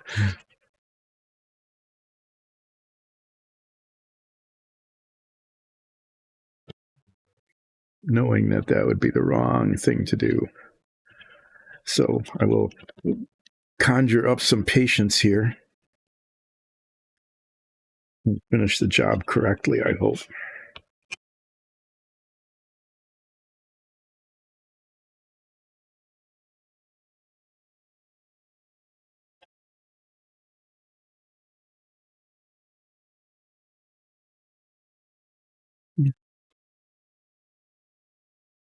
Feel pretty obvious there.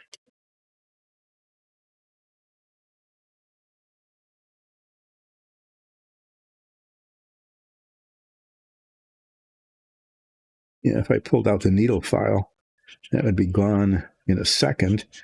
And then it would take me even longer than this is to hand out the file marks.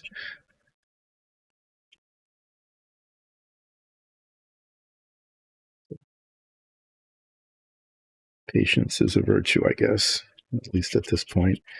Anyway, it's using up the time between now and break.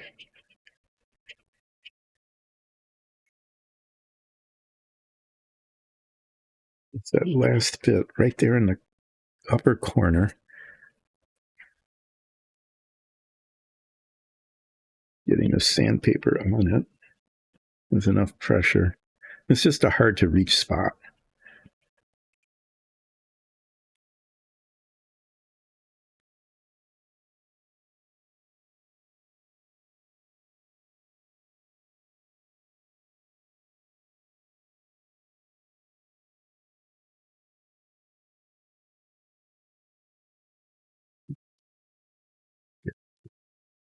Yeah, it did it. Okay.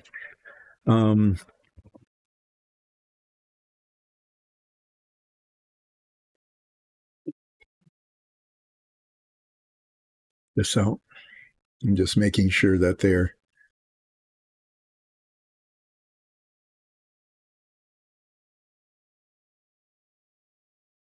symmetric.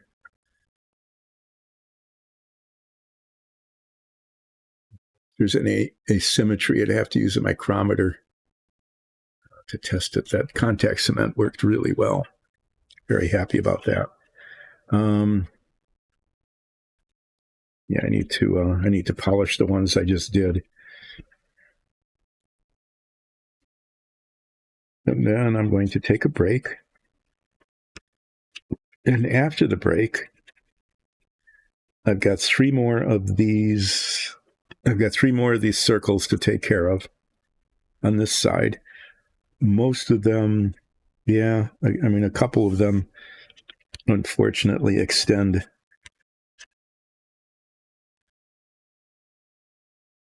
over the horizontal lines, and so they will not be perfectly eliminated. This one is still, I don't know. It looks like I didn't get them deep enough.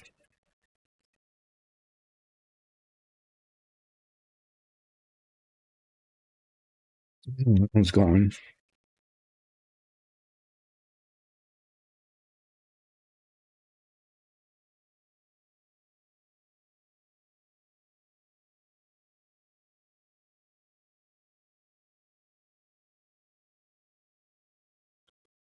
That one's just not to my satisfaction.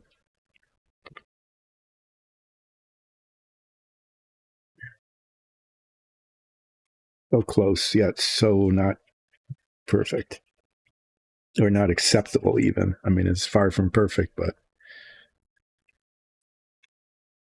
it just happened to be a really deep divot.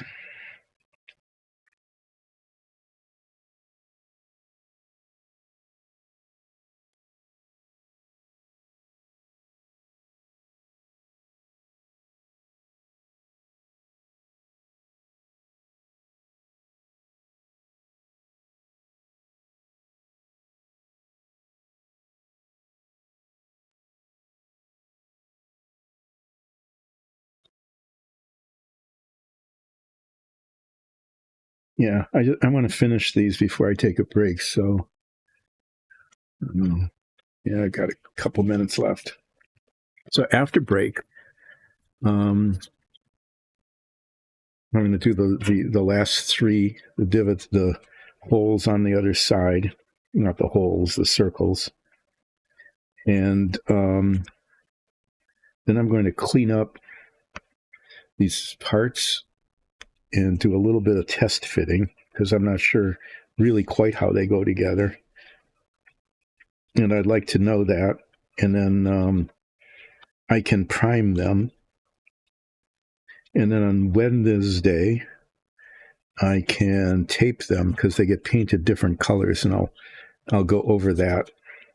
I don't know, maybe as I'm test fitting them today, maybe on Wednesday when I get back to it. Okay, and then this bit here. This one's hard to get to, but I'll do a little bit of the polishing here.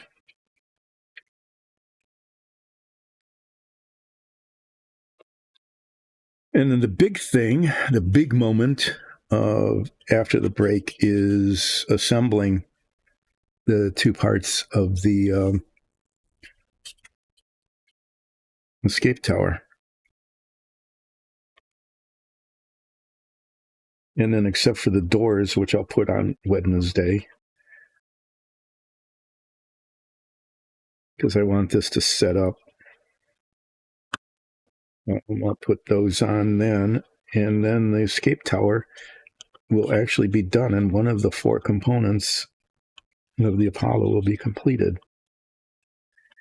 Okay, so the last three circles, you can see them there, and there. This one is unfortunate. That's kind of a problem, but it'll be somewhat hidden by the fuel tank. Is side. Try not to make a mess of everything. Okay, so I've got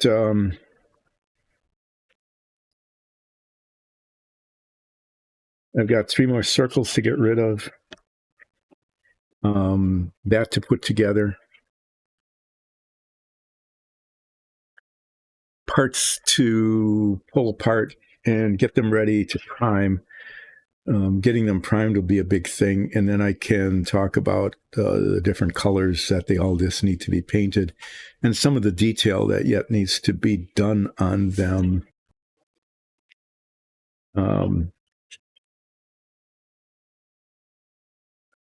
Probably either before they're painted, maybe. Clean that up. And then I might dive into the box and get some parts out. Anyway, I'm going to take a break now and take the opportunity to clean up the workbench a little bit, come back, do some more sanding, probably get a new piece of sandpaper. The 600 grit for this, because this is pretty much used up. And then do some assembly. So far, so good on the escape tower. So I'll see you in about half an hour, more or less.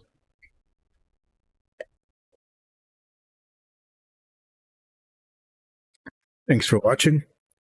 Be sure to come back after the break with more relaxing painting with Dyson Dungeons.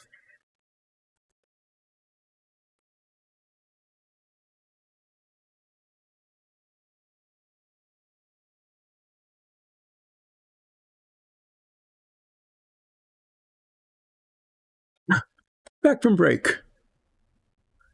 Yeah, it always takes longer than I say it would. And so this one did. Oh, that was really good. I almost knocked over my mug. Fortunately, it's just water this time. I am back, and I forgot to eat anything, so my blood sugar is going to collapse any time now.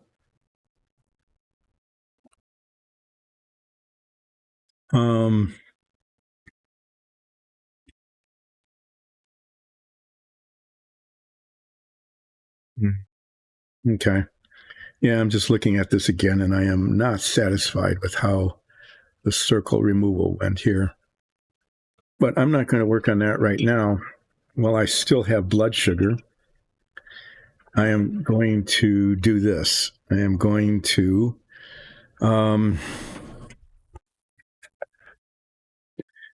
do a ta-da moment. I'm going to do a ta-da, which is to say I am going to assemble the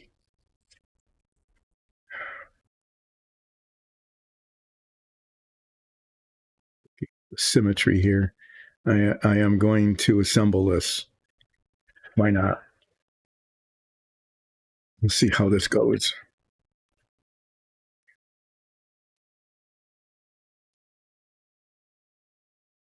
Get things out of the way. Get another piece of paper. So I'm using the professional. Ooh, I guess I shouldn't be using this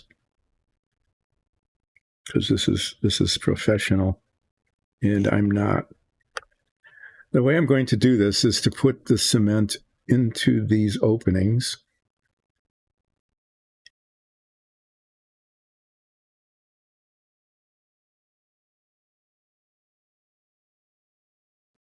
In the process, not having it drip all over everything.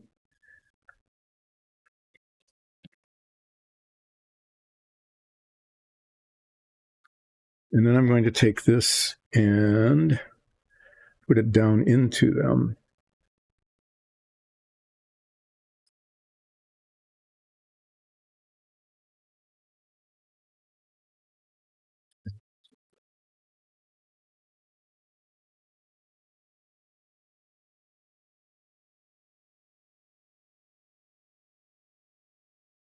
Okay, so there are 4 prongs in 4 holes there. Now I'm going to hold it without putting too much pressure on it. I don't want to break anything. Hold it steady for like 2 or 3 minutes. And if it holds, then I will go ta-da. And if it doesn't, then I will go, geez, really? And then figure out some other way of making it work. But hopefully this stuff will work. And back in the day, with tube cement, a little drop of that in each of those holes would have melted enough plastic to weld it together. But this stuff doesn't work quite the same way. But I have to say, at least I remember to put the rocket nozzles in before I put the lattice work, the trellis work. Because if I had assembled those two parts together and then tried to put the rocket nozzles in, it would have been a problem. So I did it in the correct order. So I'm going to count to like 120, which should be long enough to know whether or not this stuff is gripping or not.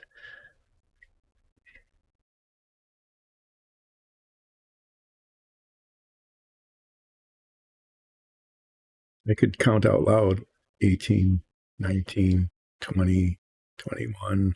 That would be pretty boring, wouldn't it? 2, 23, 24.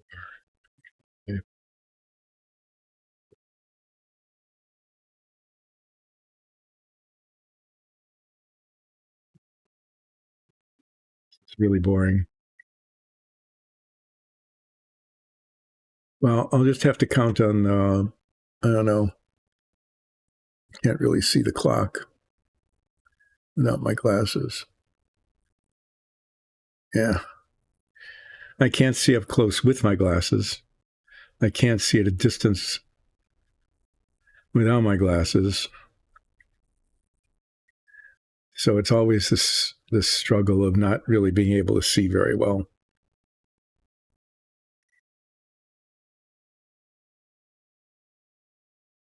So I think I've got like another minute I have to hold this, maybe a little bit longer. Yeah, I could sing Happy Birthday to You, twice is 20 seconds. So that would be 6 times. That doesn't sound like much fun either. But if this holds, and I'd give it like a 50-50 chance. I'm giving this a 50-50 chance of actually holding, because so far I've been really disappointed with the new model cements. I had some testers liquid cement that really did melt the plastic really well, but the applicator didn't work. There was a plug in it, and I had a full applicator full of it, and I had to throw it away. The liquid cement with the brush is more like a contact cement. If you can get it on both surfaces, it'll grip, but it doesn't weld as well. And then this Revell Professional that I've got, I don't know, it's sort of, but sort of doesn't. Anyway, I'm just complaining about modern stuff. They probably just made it less toxic. And, the less toxic stuff just doesn't work as well as the stuff that'll make you really sick just by being in the same building with it. So I had 4 different kinds of fillers. As I said, none of them have worked with any satisfaction. I had high hopes for the auto body putty, but that dissolves the plastic and distorts it. I would have thought that the plastic putty that was, advertised as plastic filler putty would work, but it doesn't harden enough to sand. The spackling compound comes close to working, but its surface texture is kind of porous. And maybe I can do I haven't tried that yet. Maybe paint over it with white acrylic and then prime it. I'm going to test that. I'm actually going to give that a try. And then I had this other stuff that was also a plastic modeling putty. But when you read the warning label, it basically said, if you're anywhere on the same planet as this, it's going to make you sick. It was like every warning that could possibly be given. Don't let it touch your skin. Always wear gloves. Make sure it's well ventilated. Have a fan on. Wear a respirator. And this, you're looking at like a toothpick point full of stuff. Um, yeah. So yeah, so it was that kind of thing. It was really okay. It didn't fall off. So there, I'll show it to you sideways. There, look at that. There's the escape module, and it is not perfect, especially some of the seams here, because it just wasn't possible to get them to be perfect. But it's not bad. The rocket nozzles on the sides are not perfect, but they're okay. That little circular thing up there is not perfect, but it's okay. And so I'm going to go. I'm going to do a ta-da moment. Yeah, there's a little bit of dust that got in under the pearlescent paint. The seams show tiny little bit, but I'm going to say that I have succeeded in a B, a solid B. Okay, maybe not a B plus, but a solid B on this. And now on Wednesday, I'm going to try to get those doors, which are way over there. I'm not going to try to get them. They go here. I'll show you the picture. It's these doors here. Okay. Like the little flaps on the side that need to be attached up at the top. And if I can get those on, then this will be done. I'm going to leave it in this holder thing that I made with the putty, because it goes on the top of the command module, and that's not going to be built until way, way longer from now. He said incoherently, it's going to be quite a while before I get this built. It's the last component that I'm going to be working on. The thing I'm working on now is this section here, which is the service module. And then I'm going to work on the LEM. Yeah, and that. So this is a ta-da thing. I don't know where I'm going to put it.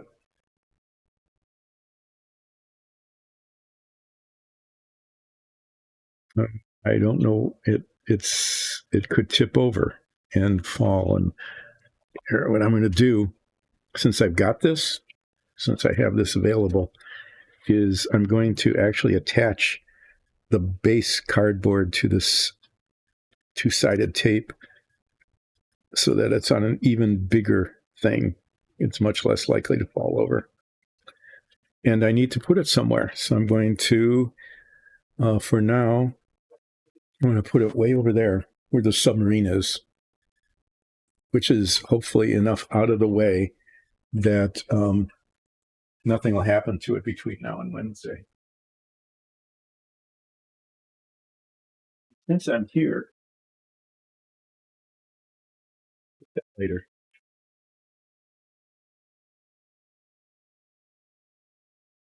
I'm going to go back to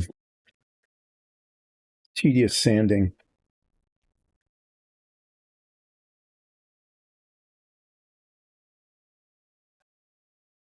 On this thing here. I'm just looking at where I had gotten most of. Yeah, that's not quite right yet. Almost, but not quite. Almost, but not quite. Good. So here's some more 600. I found a thing. I found the scissors. That's kind of a surprise.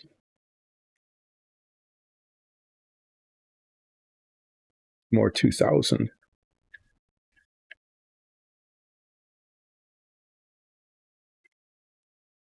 Getting fresh sandpaper. I actually remembered to bring something to drink.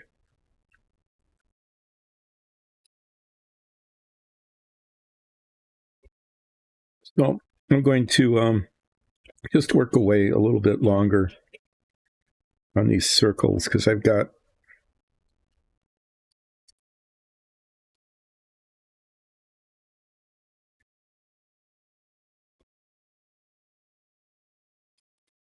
them to the point where they're tolerable. I can still see them when I move this around. I don't know. I think I'm going to just sand them again, just a little bit more, because they're so close. I mean, actually, that's all it took. It's just that little bit with some fresh paper, and I think this one too. This one's a little less critical than the one top.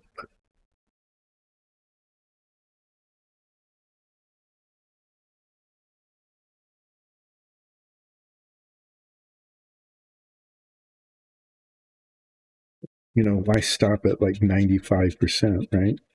And it's just a little bit more can get it gone.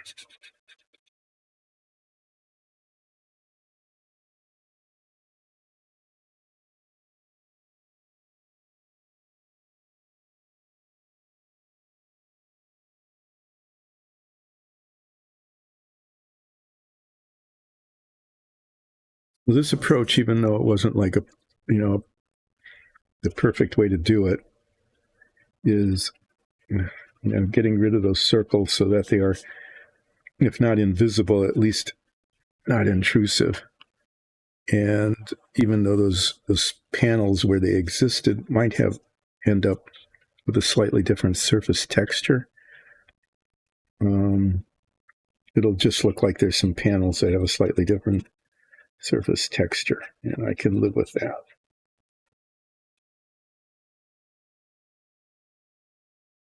Because the whole panel will show that way.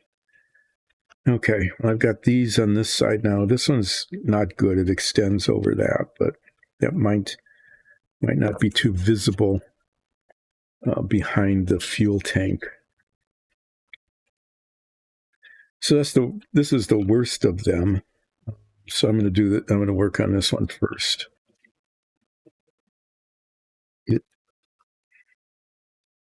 It's fairly deep, and it goes across the top of one of those horizontal divider lines.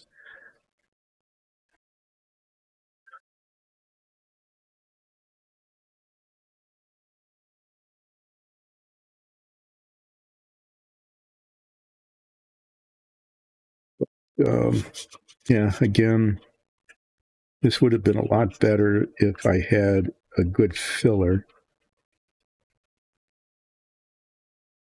I wouldn't be distorting the surface as much as I am by sanding it, but this is working slowly and tediously. It's getting rid of the circles and replacing them with just the slightly distorted surface texture. So I should be able to get these done yet this stream. It's a little like I've been saying, if I used a more aggressive sandpaper, it would go faster, but I don't think the results would be very good in terms of the surface texture problem that would result.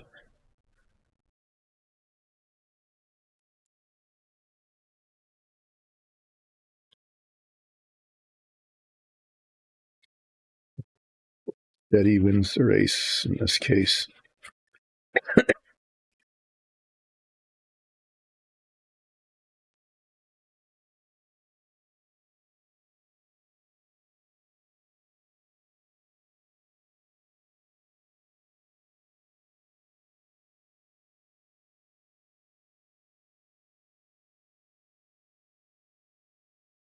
Using the difference in reflectivity between the sanded and the unsanded parts to see where it still needs grinding away.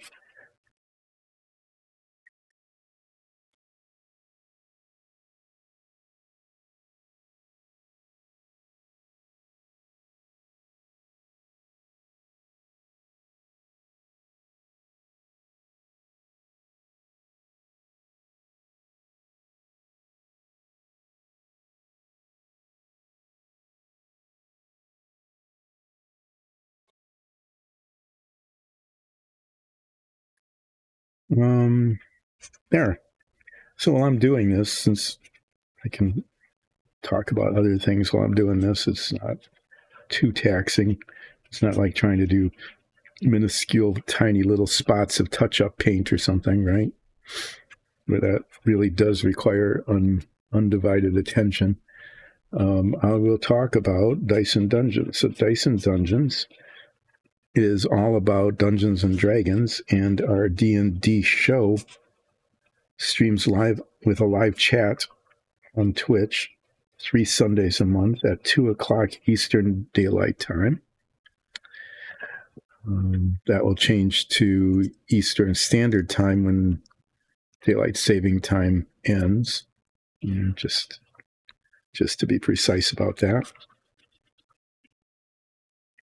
But yeah, you should watch it because it's a really good D&D show. I have to say, even though I'm part of it and somewhat biased, of course, it really is very good. It is a lot of fun to produce, and it is a lot of fun to watch or listen to. And if you can't catch it when it streams on Twitch, you can catch previous episodes on YouTube or as a podcast. And this particular stream started because we produce dungeon tiles on these 3D printers behind me.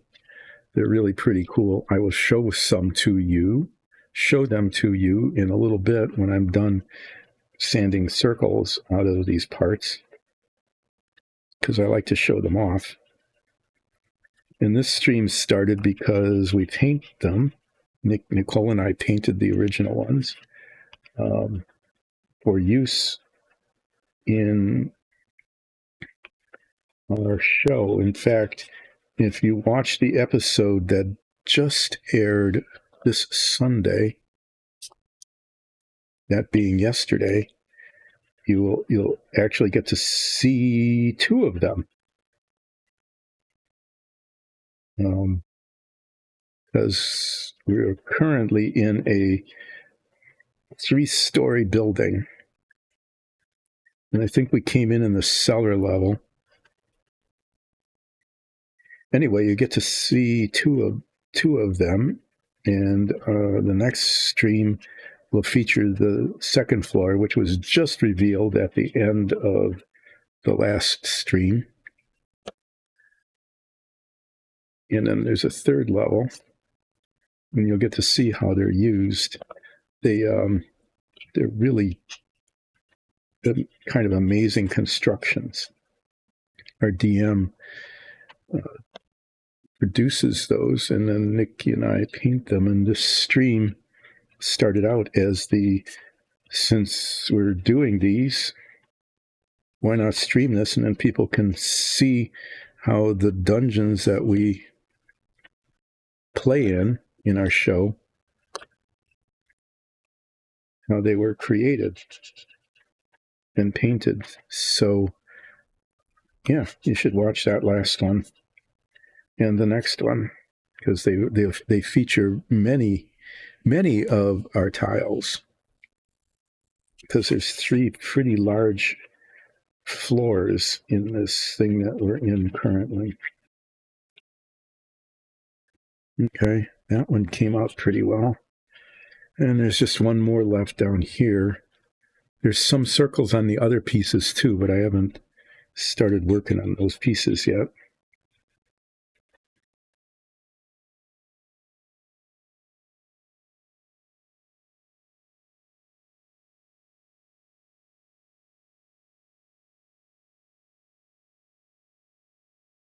So after I'm done getting rid of these circles, this last one, I think,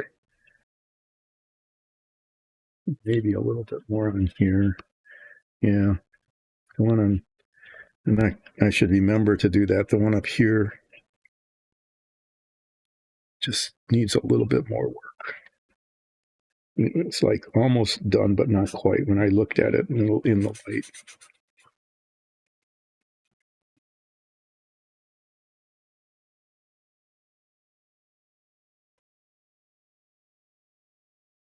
to keep moving the sandpaper, because although this is pretty good sandpaper, it really fills quickly, and then when it fills in, it stops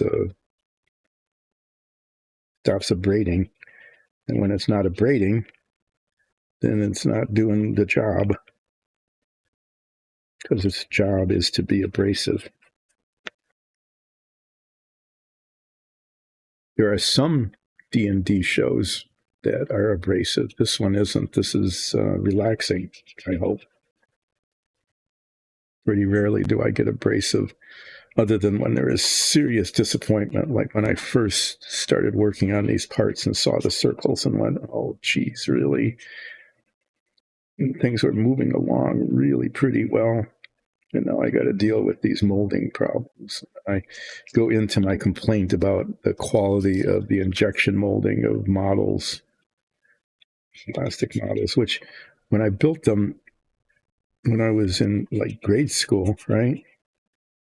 When I was in 7th or 8th grade, there are probably these things all over the place, all these molding problems, even breaking pieces off of the sprue, and causing little divots in the plastic because instead of cutting them off, you break them off. And by breaking them off, they would sometimes tear into the part, and that would come off. I don't remember that ever really bothering me too much. It was like, oops, that's too bad that happened. It would have been better if it hadn't, but those were build in an afternoon kind of sessions where get a plastic model out, get the tube cement, get cement all over it so that the model had fingerprints in it. That way you knew it was yours because they had your fingerprint permanently imprinted into the plastic, where you had model cement on your fingers. Okay. These just need to be sanded out. This one on top, I'm just going to lose the horizontal line up there. Okay.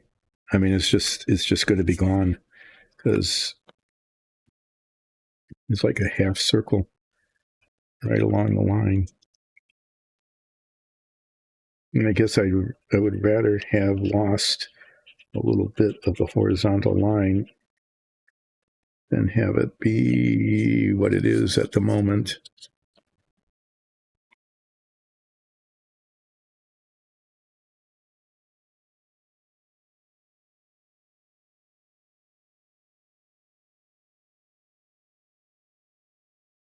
To get the fine grit paper out and sand these down.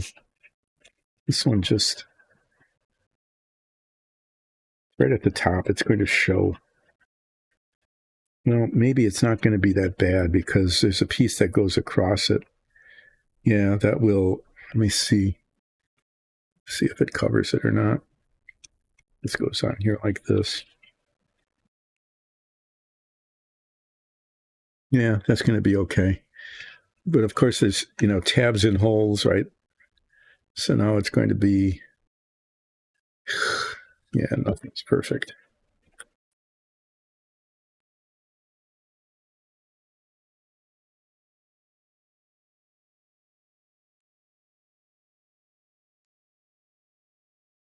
Sanded that. Was in contact with the instruction sheet, and the ink came off onto the plastic, and that will actually show through the primer because the primer doesn't cover that well.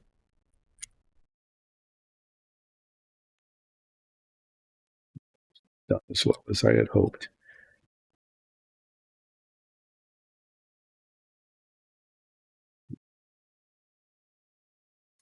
Okay, well, there's that. I need to polish these now.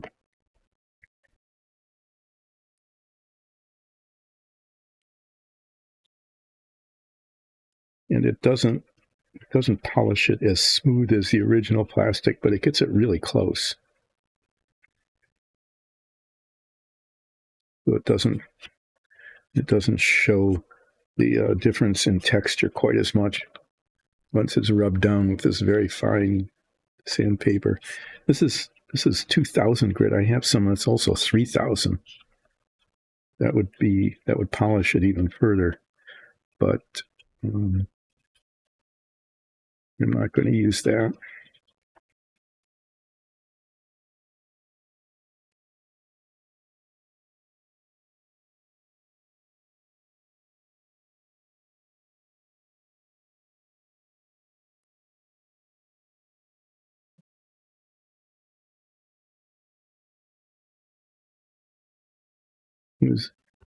I built a Phantom Mustang once.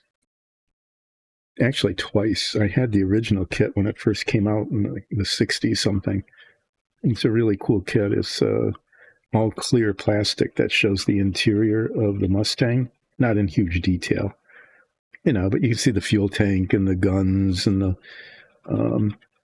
radio and the cockpit and stuff. It was, like I said, it's not a hugely detailed model, but it's kind of cool because it shows the interior and it's got these moving parts in it, like the propeller turns because there's a motor built into the front of it, and the landing gear until they break, which is because they're quite fragile, go up and down. Anyway, it's clear plastic, and of course, I'm working with cement, and even though it was like one of these liquid applicator things, it spilled on one of the clear parts, and it was like, oh. But through a combination of various levels of sandpaper and emery cloth, I was actually able to polish out the divot. And it's this stuff here, this silicon waterproof carbide stuff that actually polished it well enough so that it didn't show anymore. This isn't quite as fine as that, but for this purpose, it works well enough.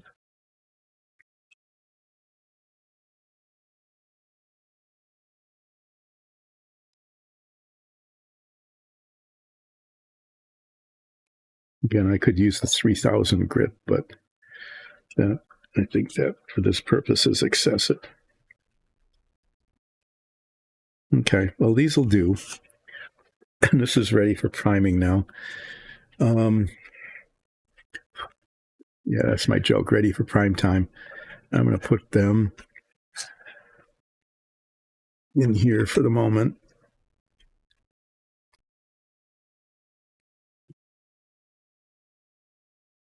Sandpaper aside. Why didn't I throw that away?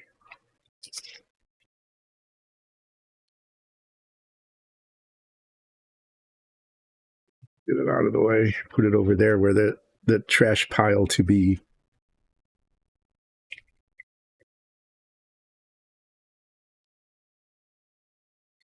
Hi, thanks for joining in. Thanks for chatting. You have, I should bring it back just to show you. I have, in fact, almost completely completed one section of the 4 components of the Apollo model here. I've got the escape tower complete except for the little doors at the top. So I'm going to take a chance, since you're a first-time chat, please become a follower. That would be much appreciated. I'm going to show it to the audience. Why not? I'm going to bring it over here and hopefully not break it.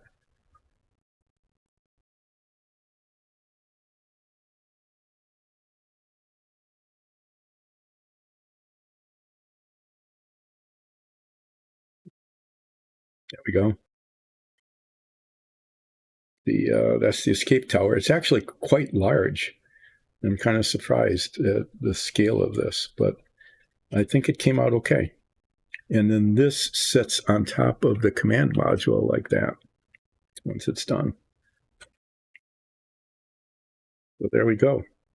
A piece of the model has been completed to an adequate level of doneness. What can I say? It's adequate. So I just wanted to show that to everybody to prove that it actually happened. Now I'm working on the service module, which is this chunk here. And this module actually opens up to reveal some of the detail inside, which consists of these pieces that are here in these are done pieces box. Oh, well, since I've got this out of the way, I'm going to show to you some dungeon tiles. Why not? Is it going faster than the sub? I guess maybe it is. Sort of. I mean, it's moving along, kind of.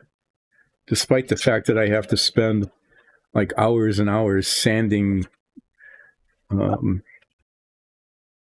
flaws in the model. Anyway, these are some dungeon tiles, some samples of dungeon tiles. These are rough stone, primed, painted, detailed, but not yet washed. You can put a dark gray wash on these to make it look like it's worn stone and not fresh. And the cool thing about these are they're printed on the printer back there. They're one solid piece, walls and floors. Very solid, can drop them, they don't break. And then underneath these little panels on the bottom are ball magnets, and the ball magnets adhere to each other. And because they're balls, they rotate. So you can put it in any combination that you want. So unlike some dungeon tiles that are magnetic, you don't need to have a steel base. They adhere to each other, not to the base. And they can very quickly be reoriented. So if you catch our Dungeons and Dragons show, for example, go and watch the episode that just streamed on Sunday. You'll see these dungeon tiles in action. There were two dungeons, two floors, not dungeons, two floors of a building, one stone and one wood that were featured. And this painting stream started because these needed to be painted after they were put together. They just come out as raw black plastic. So they're primed, base coated, detailed, and then washed. And I've got some pretty good. I haven't broken anything yet. I've got some wooden ones. They're not made out of wood. They're made to look like wood. These are really quite pretty. Multi-step process. These are base washed, base painted in brown, and then washed with an ink to make it look like the wood grain stands out, and then the stucco is done. You know, and like one of the features of these tiles is they have opening doors. So relaxing painting with Dyson Dungeons started by producing these, but you know, eventually you've got enough, and they aren't producing anymore, at least not at the moment. But there they are. Sort of, I got left 45 minutes. What I'm going to do is actually move along pretty quickly. There's all these parts to the service module that need to be primed, and that's spray painting, and I can't do that on the stream because I just can't. I can't show it because there's no way to show it. So I'm going to take these to show you the poor quality of the build here. You can see here, I mean, look at all the flashing. So I'm going to basically just take a file and an X-Acto knife and some of the sandpaper.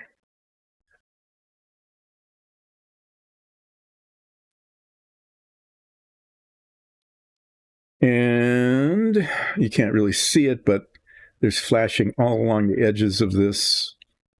And I can file the edges. That's not a problem because the edges don't have a lot of detail on them. But I can use the file and pretty quickly get rid of the excess bits of plastic that appear because the molding wasn't done very well, injection molding.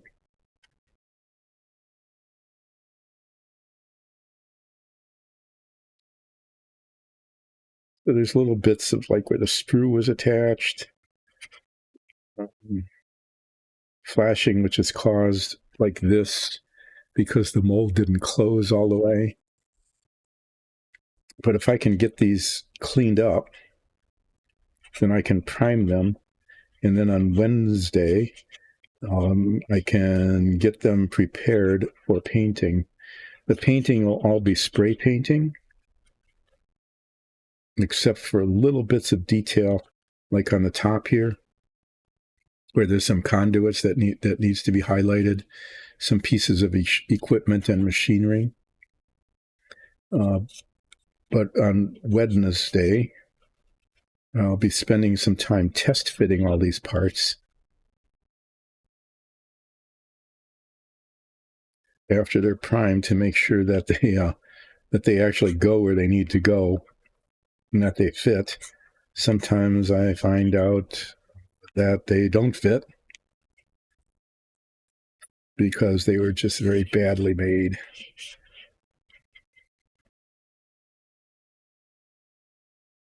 So this is all filled with these circles also. I don't know if they're going to show.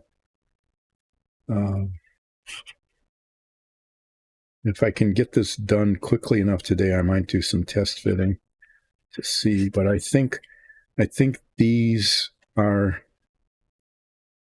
hidden behind these parts. I think these parts,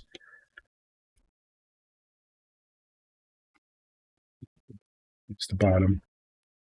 I think these parts go here and here, and then these, like this part, will end up like here and won't show. I'm not sure though, not until I get these test fit. Probably should do all the test fitting before I prime it, but I'll prime the pieces, and then if I need to, like if I really need to get rid of these circles, these molding flaw circles, if I need to get rid of those, I'll just sand them out and reprime it again. It's not that big a deal. Especially the inside here, that probably isn't going to show very much. Not being like intentionally careless, but I'm just saying there's certain parts of this model that are important because they're right up in front, and then there are other parts that are just invisible. The submarine had that too. It was weird. The like the bulkheads often had fire extinguishers molded into them. Lots of fire extinguishers on the submarine. And sometimes they were molded in places that were behind a bulkhead, and they couldn't be seen. They were totally enclosed, top and bottom and all sides. So it's like the design engineers worked as subgroups or something, like bits of committees or something, and didn't talk with each other. So it's like design a bulkhead, okay, between two compartments. Fire extinguisher should go there. Okay, let's put one in. Not paying attention to the other design engineers who were saying, well, okay, well, that all fell. It was bumped in, just got careless there. That was my container of sandpaper. And what I managed to do was bump it as I was setting it down. This is what happens in the last half of the stream, is stuff like that. Fortunately, it was just sandpaper and it fell on the floor, and I can find it and pick it up. And nothing broke, which is why I did the assembly of the escape module at the very beginning of the post-break stream rather than near the end. Okay. There's a lump there that I think I got rid of.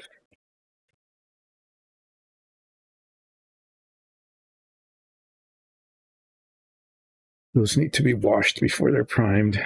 I'll do that. Just give them a quick isopropyl alcohol bath.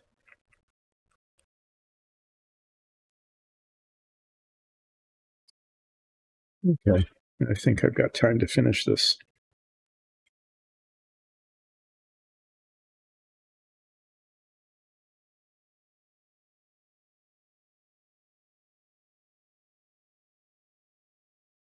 So comparing this to the submarine, I have to say the injection molding quality of this is better. I would have given the submarine a very poor score. I would have given it like a C minus. That's why I ended up buying 3 kits, because some of the parts were so poorly molded. The mold didn't have enough plastic in it or something, that they were almost unusable. But I had 3 kits, and I got enough parts out of the 3 to make one. In this case, 1 kit is adequate. There's only been 1 part that's been broken. Oh yeah, I forgot about that. It's a broken part that needs to be put back together. I'm not going to do that now. I'll do it on Wednesday. It just requires too much attention, too much of a level of attention to do that now.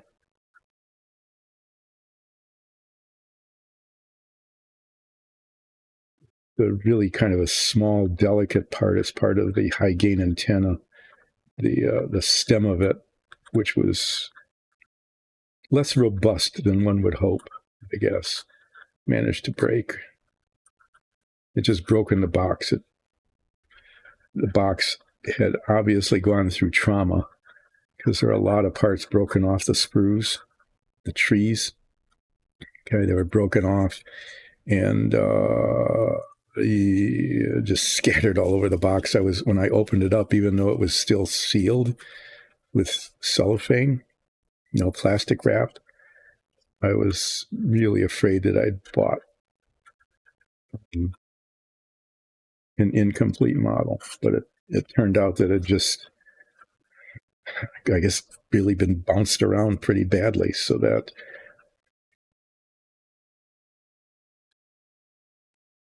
parts had broken off. In this case, it not only broke off, but it broke.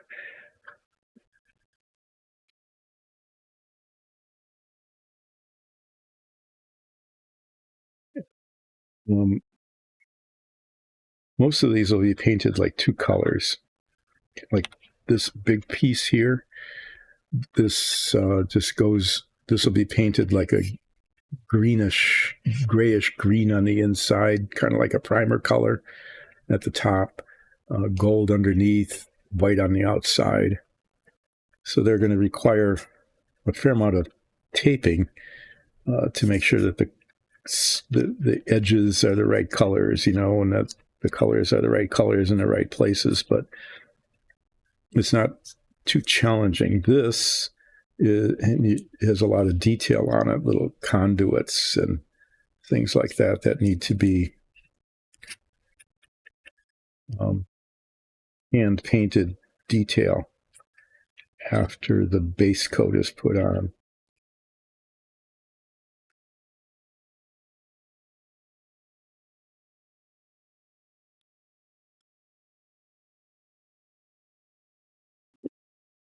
Inside of this is what folds out.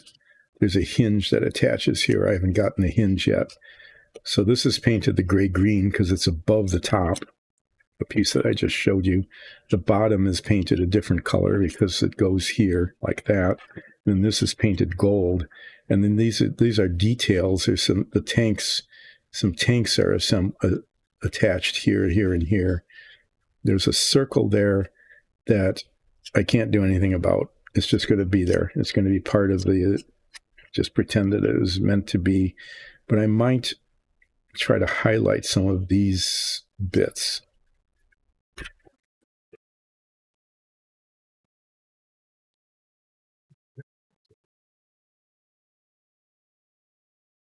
Take this off the screw, leaving little bits of plastic on the model because I don't want to create a divot. This is that. It's fairly easy to file down those little bits, but if it created a divot, it would have been very difficult to, given my experience with having no fillers that work, it would have been a difficult thing to fix that. Oh, we got some bad circles here.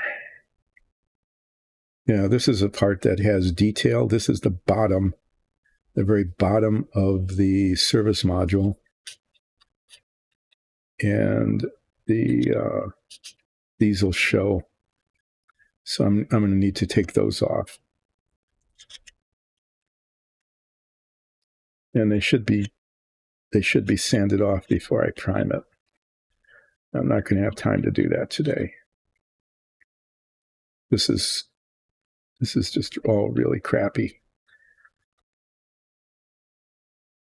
Maybe I won't get the priming done tomorrow. Maybe I'm going to have to do some parts manipulation yet. Stay.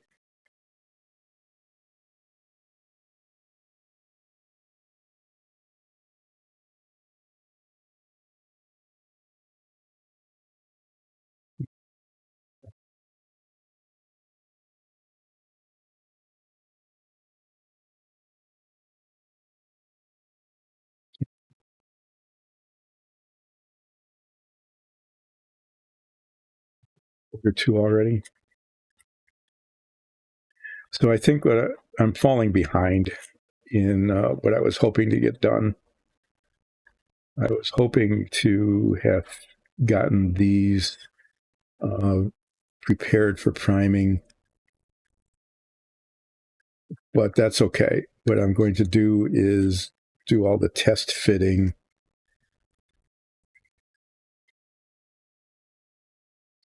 Yeah, I'm just going to fall behind. I'm going to do test fitting on Wednesday. Just do some more parts prep, like these circles here that they just need to come off. They're going to show badly. Just sections of this, like up in front here, there's a ridge that is going to show that shouldn't be there, I don't think. Yeah, this happened to me on Friday too, as I was moving along and I thought I would get more done than I would, and then it just, the time got used up. And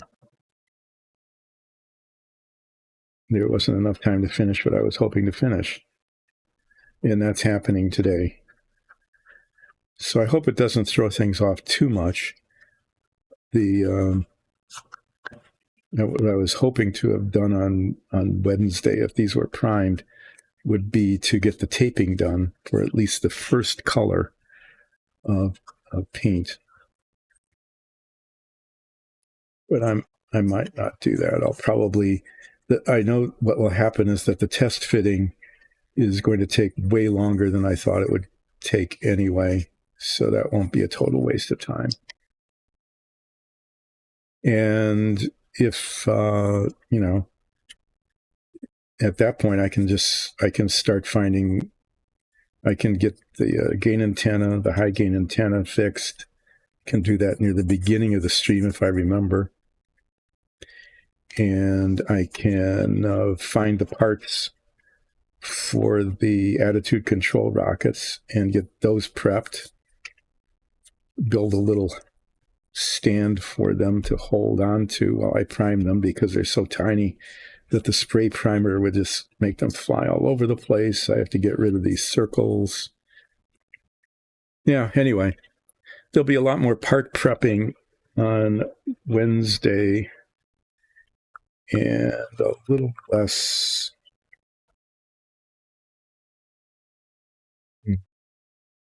concerned about this.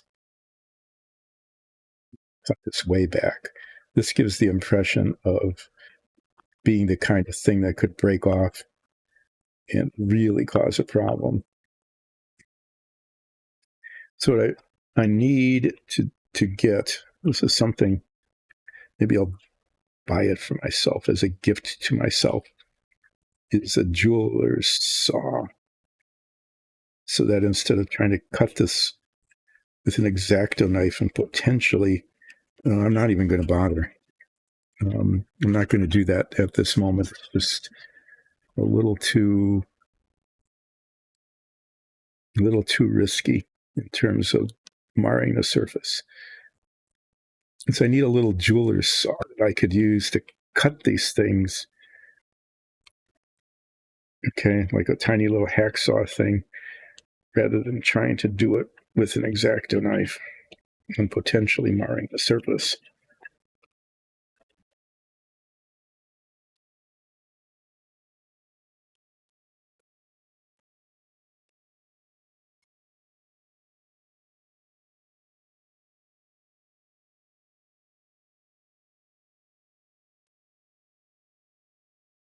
It's attached in 4 places. Guess they didn't want that to run away. So I'll work on those Wednesday when I'm a little fresher and not as likely to create a divot in the edge of the service module shell. That would be a bad place to have that happen. Okay. What's the time here anyway? I got like a half hour left. I thought it was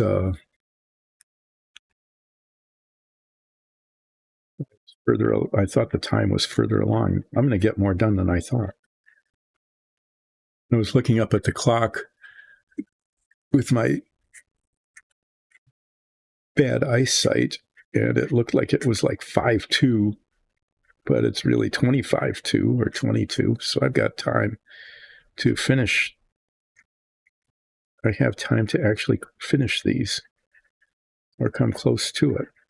Oh yeah, this is really annoying. This part shows this is the very bottom of the service module. Okay, so when you take the service module, when the service module comes off of the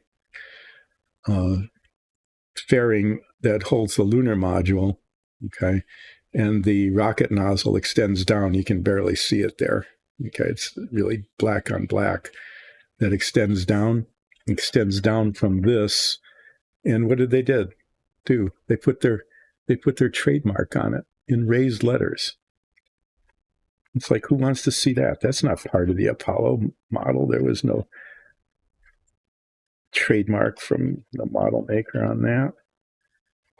I thought that was pretty cheesy, so I'm going to sand that off.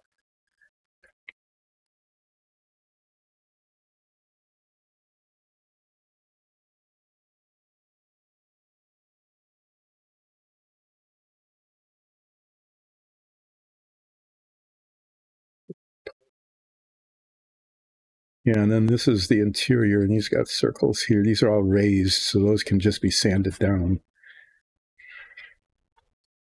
But this is the bottom of the service module. Okay, this is cemented on, and then this somehow, sure how it's supposed to work, attaches to it like this. Okay, and this comes off. I do not know why it comes off. So you can see that detail. Okay, because this holds the rocket nozzle and then goes over this. But I guess they wanted you to be able to see this.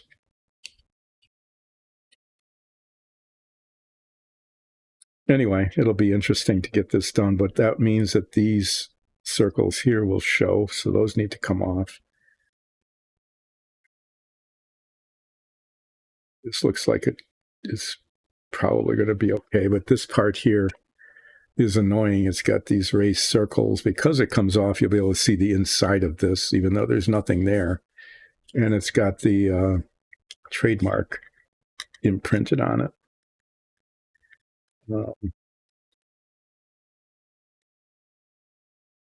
So what I am going to do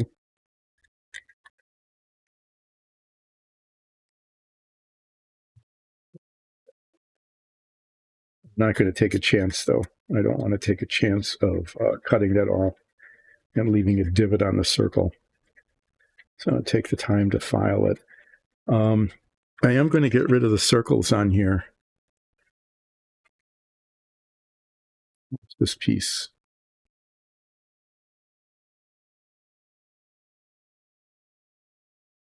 See anything stupid on here?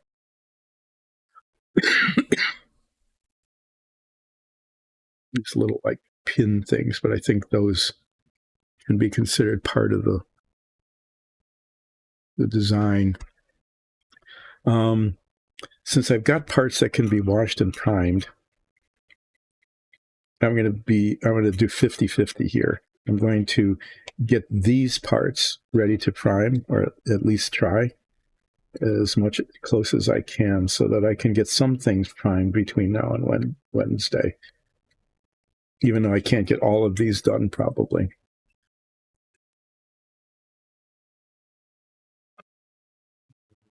Big chat here.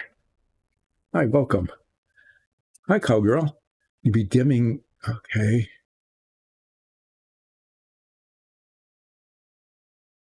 Rouse City. Okay, that is pretty good. What's happening against the trial matriarch is going, oh. No, plan on lots of player chaos. I'm looking at that. If your players are anything like we are,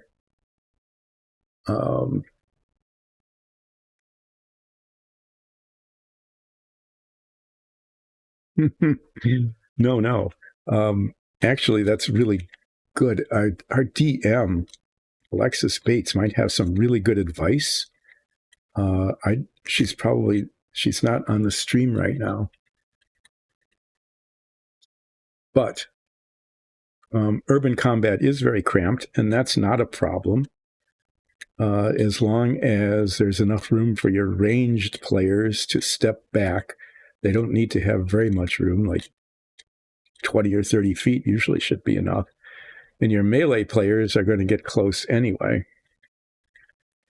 But most of our combat takes place inside buildings, in small rooms in buildings, and it works really pretty well.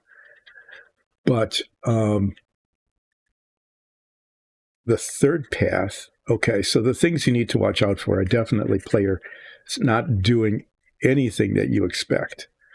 Okay, so you've got these combats and encounters all planned, and then they do something and maybe just miss one altogether. So it's good to have two different paths, and you don't want to be too prescriptive in terms of what the players do.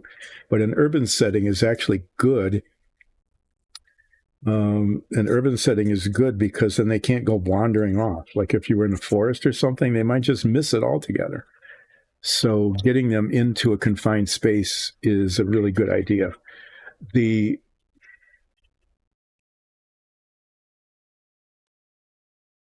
third, getting players to pay attention, okay, and getting them to investigate further.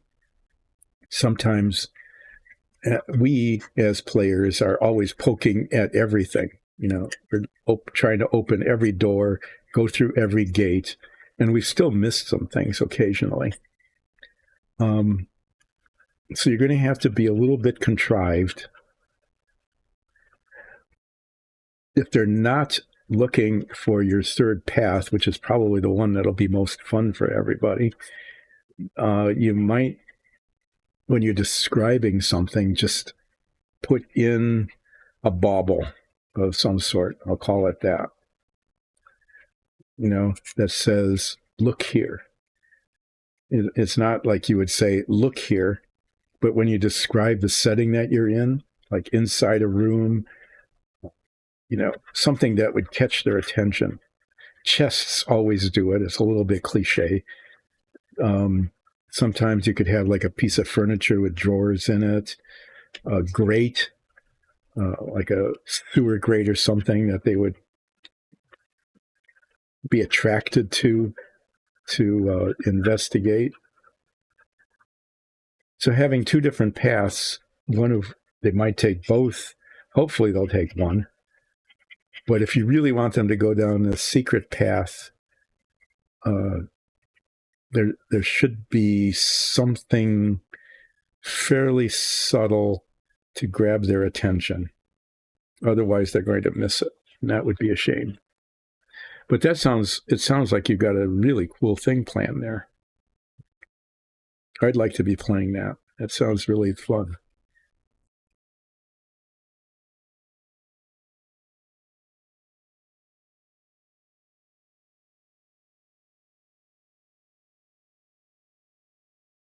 Oh yeah, yeah.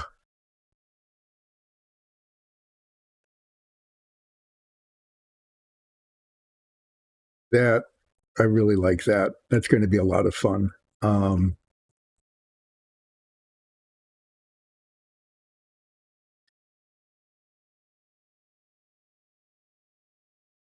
I'm just reading it. I should read it out loud so people could hear it if they're not watching. But the boy, those are two very different pathways depending on the mood of your players. I could see that there could be no. That's really not too much for a one shot. In fact, a good session could last 3 or 4 hours if you don't take really long breaks. So I would say that's pretty good. They're either going to blow stuff up or they're going to release somebody, and that will depend on the mood of the players, and whether they turn out to be the kind of players who try to solve problems and free someone, or whether they really just like blowing up stuff. Sometimes you get players who just really like blowing up stuff.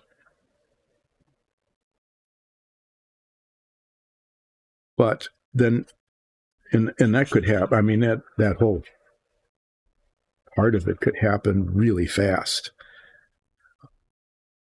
So it it might be good to have them find the secret pathway.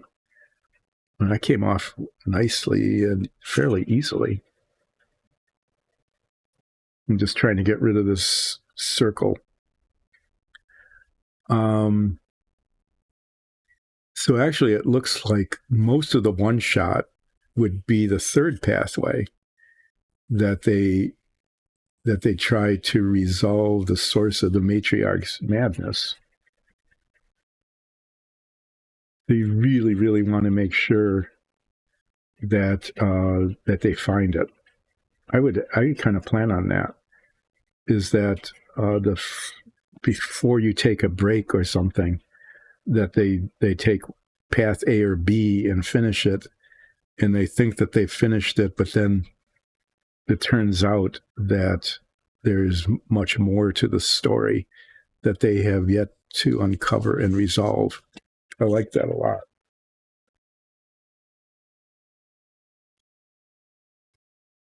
So,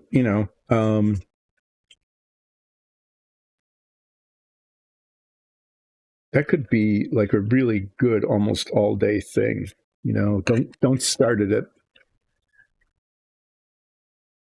late at night because you want to be able to get through the whole thing. But I'm guessing you get like 4 good hours of gameplay out of that. That looks like a really fun thing.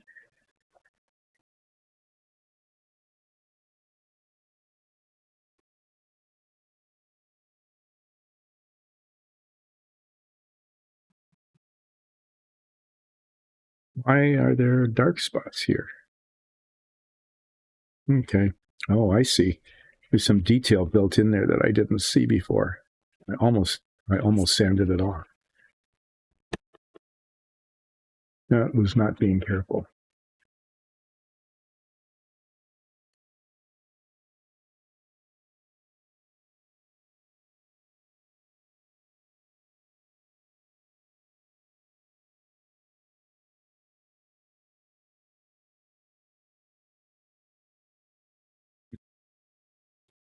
So how do you?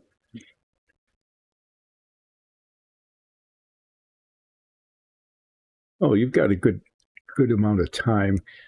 I would say, the third part that you put a lot of effort into it's really worthwhile.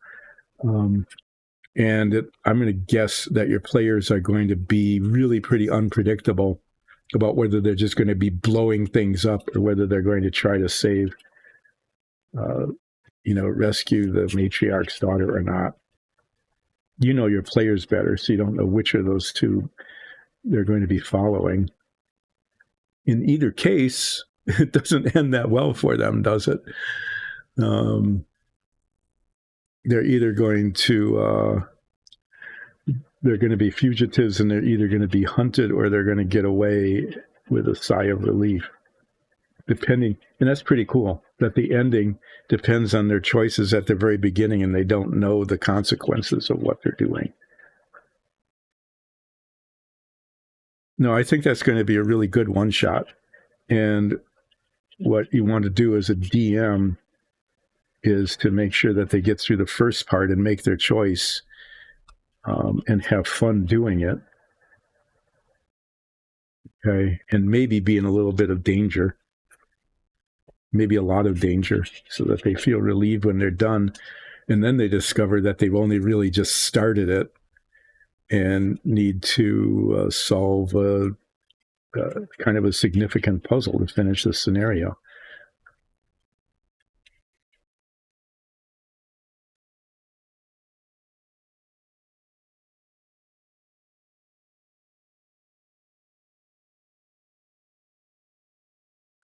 Oh yeah, interrogating. Our group does that a lot. We try to do non-fatal damage. Okay, sometimes we succeed, sometimes we don't, so that there's always someone we can interrogate, because that's how you move things along, is you find out a lot of information. Unless you've got Speak with Dead as a spell, there's not much you can do if you've destroyed the opponents.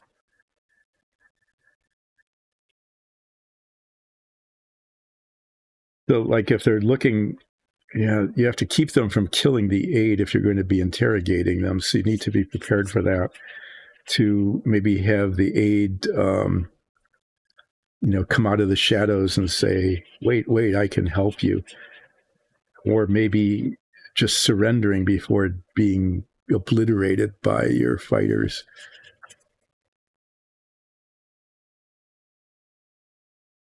I would say, though, you need to be prepared with like 2 or 3, at least 2, maybe 3 different ways of getting them to explore the third pathway, because they very well might not cooperate in terms of either letting someone live or actually interrogating, if they get too bloodlusty, for example, right?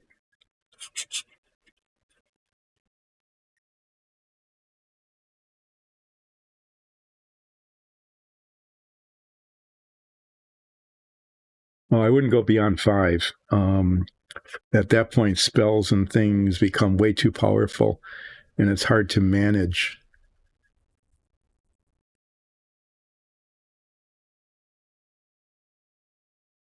You have a lot more flexibility unless you want it to be really combat heavy, where you've got really powerful adversaries. Sometimes at lower levels, you can have just a lot, of fairly weak guards that can make the combat really exciting without being like a super boss devastating.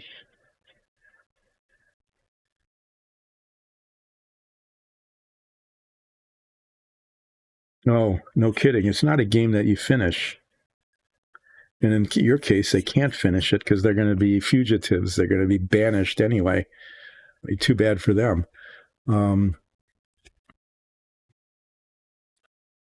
So it's it's not a bad thing to metagame, okay, in a situation like this, and just explain ahead of time that you're not trying to win as much as you are trying to that it's almost more like a detective story than it is a battle. That's not a bad thing to do, is to explain that, especially new players. And it's all great fun to run into a whole mob of guards and live through a really difficult battle and breathe a great sigh of relief. That's always a lot of fun in a D&D thing too, but the story is the most important part.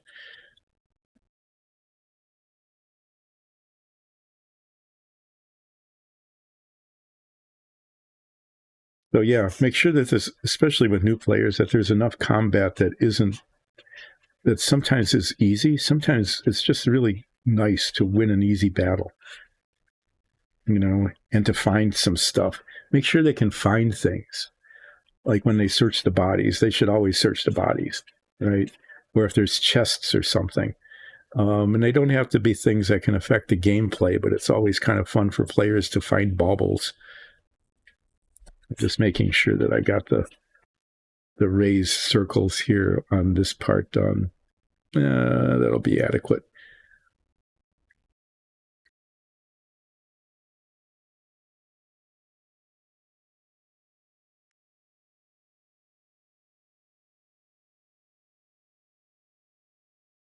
Well, that can happen. Dice are and randomness are a real important part of the game.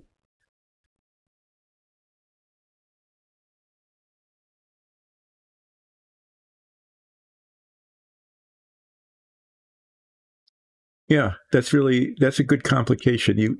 If there are new players, I would keep it simple. I'd really look at maybe 3.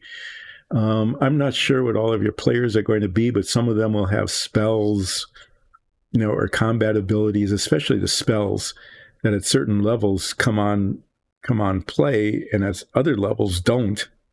Right. So you want to make sure that you're playing at a level where they have cool spells that aren't too overpowered. And usually the odd numbered levels are where the spells kind of come into play. So I think in making the choice about what level to start with is make the choice based on what spells you want your spellcasters to have. Just a little piece of sort of unsolicited advice there that might work. But yeah, I mean, if they keep rolling like we do, a whole lot of 3s, why not get it? I mean, there should be consequences for that.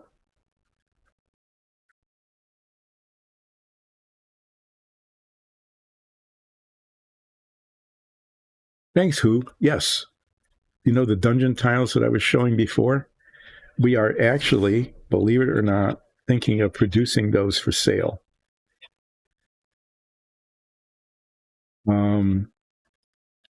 And if you really get into it, having a 3D dungeon, like with opening doors and things like that.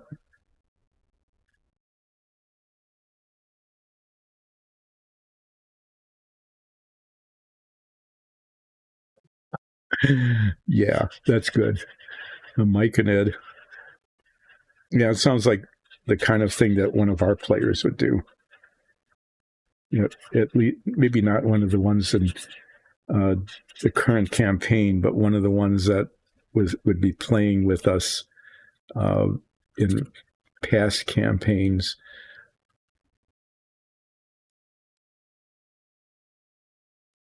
So why not? If someone is insisting on being a mushroom, have mushroom things happen to them. I think that's fair. Probably more than fair. And I'm not going to get this one done. There's too many raised lumps on it.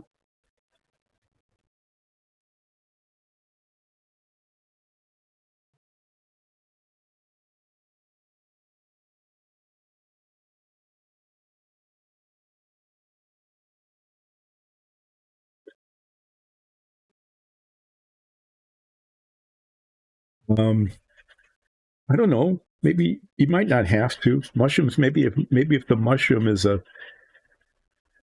really stealthy, it might seem kind of absurd. But then if the mushroom is really stealthy and rolls well, it's not a problem. But then again, it's also fair that if they don't roll well, or if they're not very stealthy, that they just get into trouble, right? So they're doing that, and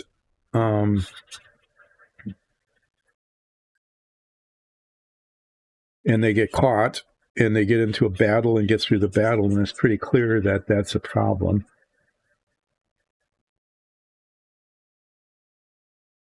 Okay, so it depends on the dice roll and the skill and the player's characteristics, but being stealthy, sneaky stuff, being sneaky is always fun.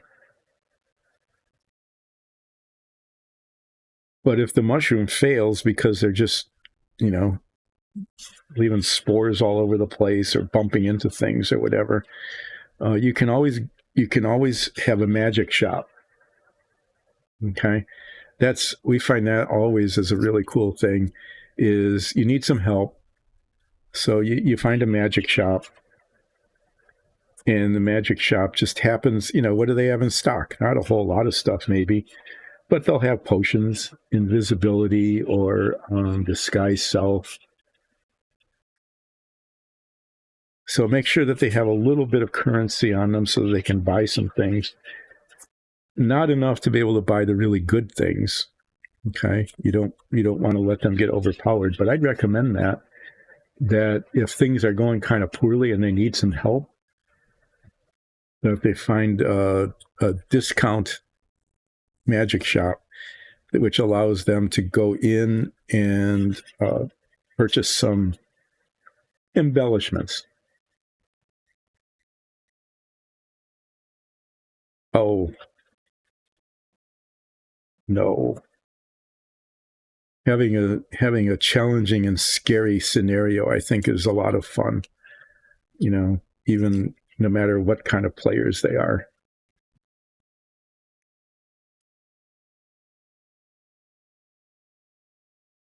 Especially it's especially good if there's some kind of challenging and scary moments, but that they come out of it okay. They might even have a really kind of dark encounter that they apparently just barely survive or something like that. But then they can find an item, maybe a silly item. We found a pair of shoes that when you put them on and walk, it farts. Okay, I mean, fart joke's always good, no matter at every age. My character got gum shoes. They were actually gum socks. They when you walk with them on, it leaves a trail of chewed gum. So that's something you can always do. I mean, players are always supposed to look in chests or search the bodies or something. If it seems to be getting too dark or too scary for the players, that they're not enjoying it, you can just, as a DM, it doesn't even have to be in the rule book. Okay, you can just make up sort of a silly quasi magic item.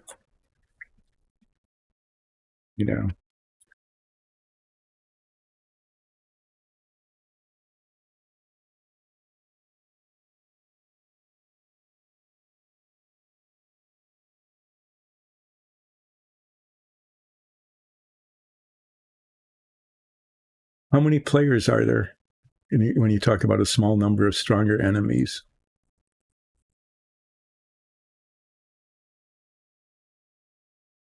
Oh yeah, you're in a drow village, so yeah, there wouldn't be like swarms of gnomes or anything like that.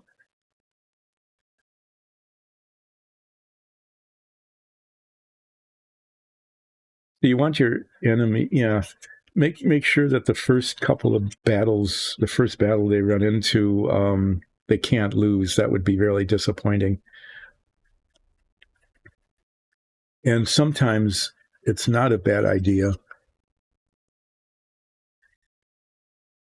Sometimes it's not a bad idea to give players an option to run away. Like if they get into a combat that they just aren't able to win, that there's some way of getting out. But like if you have four players having like two enemies, yeah, that's not bad. You just don't want them to be overpowered. Since these are new players and it's a one shot, I would make the combats I wouldn't make the combats too terribly challenging. They might not really be very good at using their abilities and weapons and powers, and especially their ability to cooperate. You know, like one does crowd control and the other one is a tank, and another one beats up, does damage. They might not be that good at it. So I would keep the combats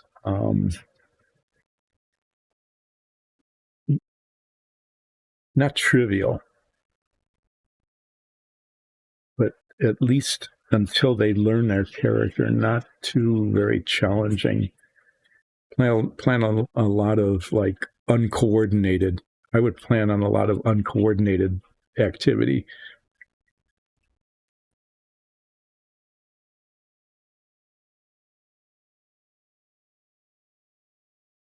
Okay, well that makes sense. They become wanted because they've murdered guards.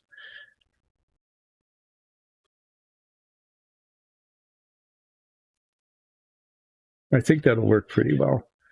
But yeah, you don't want them to be discouraged. You want the first combat to be, kind of challenging, but not overwhelming. And you don't know. I mean, they might roll poorly. You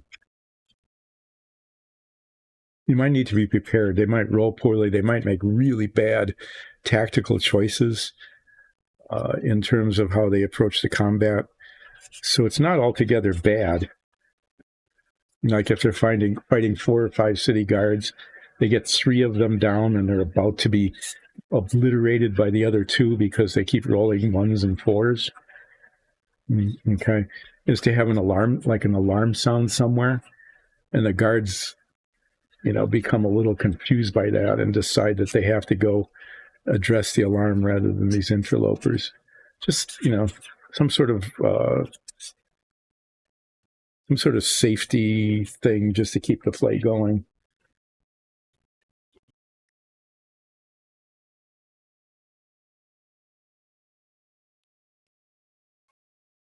Now, I'm going to go long here today, and I'm just going to keep the stream running because I want to finish this part so that I can prime it. Okay, so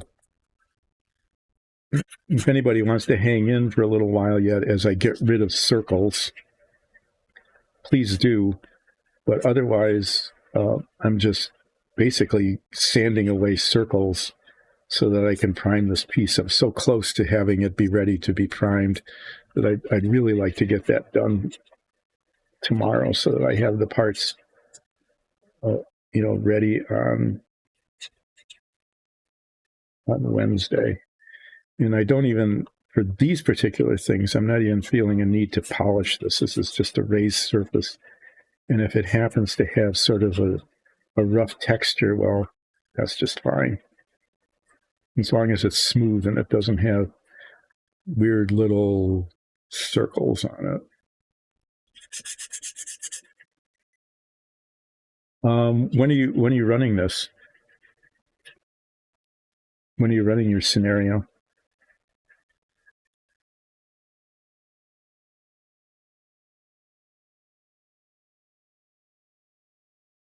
Because I'd like to hear about how it goes.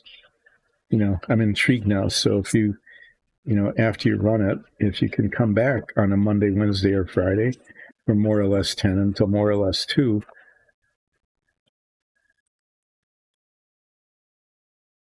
Yeah, check out our D&D live stream. Check it on YouTube. I just managed to turn this thing in a way so I don't know what I did. But please check back and let me know, let us all know how the one-shot went. I'm curious at this point about what your players are going to do, whether they'll take one path or the other, whether they'll get themselves in deep trouble, and how they get into the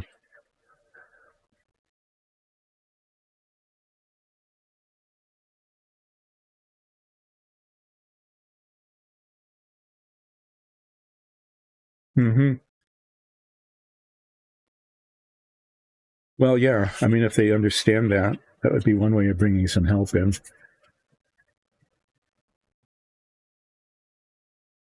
Okay.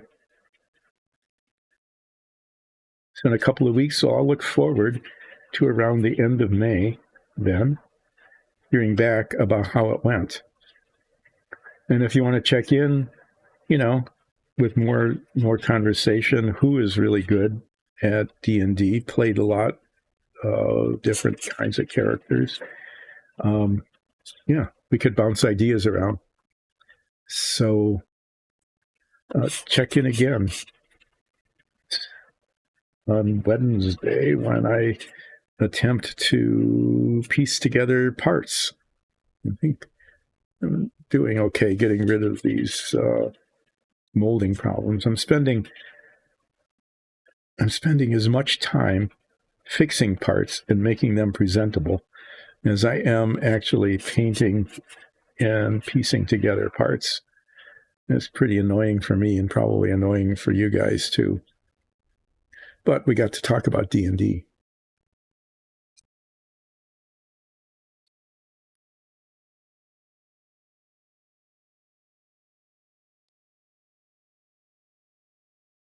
Oh, it's like, why? Oh, I see. Like, why did the party form? Yeah, don't spend a lot of time in the game doing that. Okay, you could sort of metagame that as part of the introduction, or get through it quickly. Is to I'd stay away from the cliche of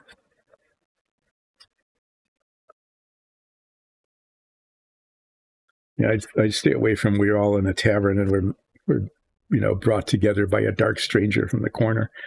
That's too cliche, but some sort of backstory as to why you're together is a good idea. Okay. Well, these little ones are coming off pretty quickly. That's good. I'm just going to rub that down later with this coarser sandpaper. This one's not good. This is a big circular lump. Mm-hmm. Yeah, the old, let's have a pint.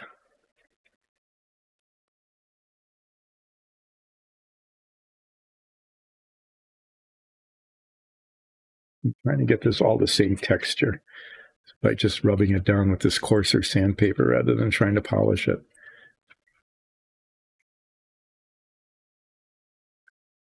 Yeah, that's really good. Is why, since they're just sort of first time players, is you're all together and this is how you met and this is the backstory. You have to set the scene for the story anyway. It's like, why are you going to this drow city? And that can all just be part of the pre-game discussion. Kind of like, they got a quest. Or if not a quest, at least they got something that's intriguing that they might want to follow up. Or they might even be lied to and told that there was this huge treasure.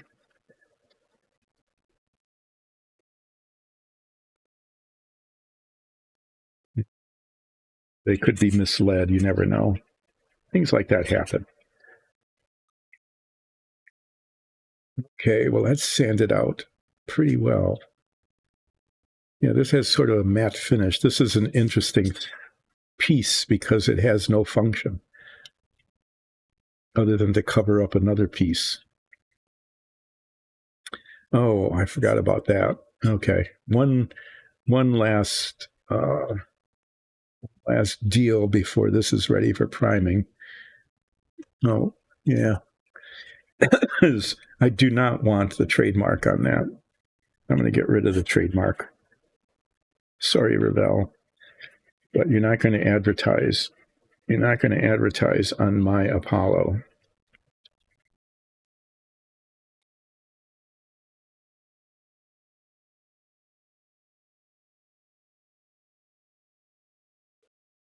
Okay, well, that's vicious. But yeah, I mean, your players let them discover things along the way. So I set the setting, and that might be a fun deception, right? Why not?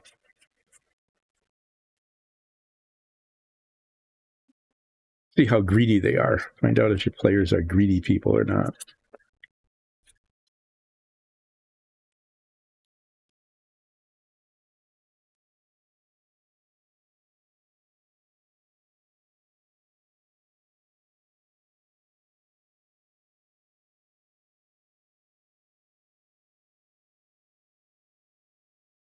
And then they can be, kind of an unexpected things could happen, and they'd say, "Oh yeah," especially if they're looking for like a treasure. I don't want to perseverate on that, but that's a reason why if there are like chests and drawers and barrels and things, it gives them a reason to explore them, which gives you an opportunity to, lay some silly little traps, maybe a mimic, give them fun little weird items. Oh yeah, no, they don't have. This is a one shot, so the time needs to move along pretty quickly. So it makes sense that there aren't a whole lot of long rests, maybe even one. They need to learn their lesson to not use up all their spells doing silly stuff when they don't need to, or an opportunity to regain their health points.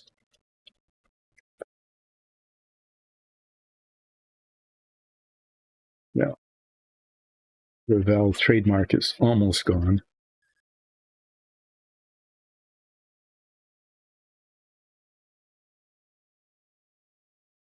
Oh, well, I've got a box full of parts here that can be primed, and they can be fit together. Those, I don't know, there really isn't much that needs to be done on those except cleaning up the edges. I might just do that off camera tomorrow, or even later today after the stream ends, just to get those done and accomplish the objective of getting all of these parts primed in time for Wednesday's stream. So I'm going to give this bit actually a polishing. I need to mark this.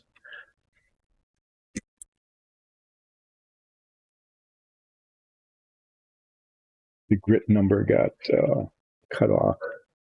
Can't see which one it is. No.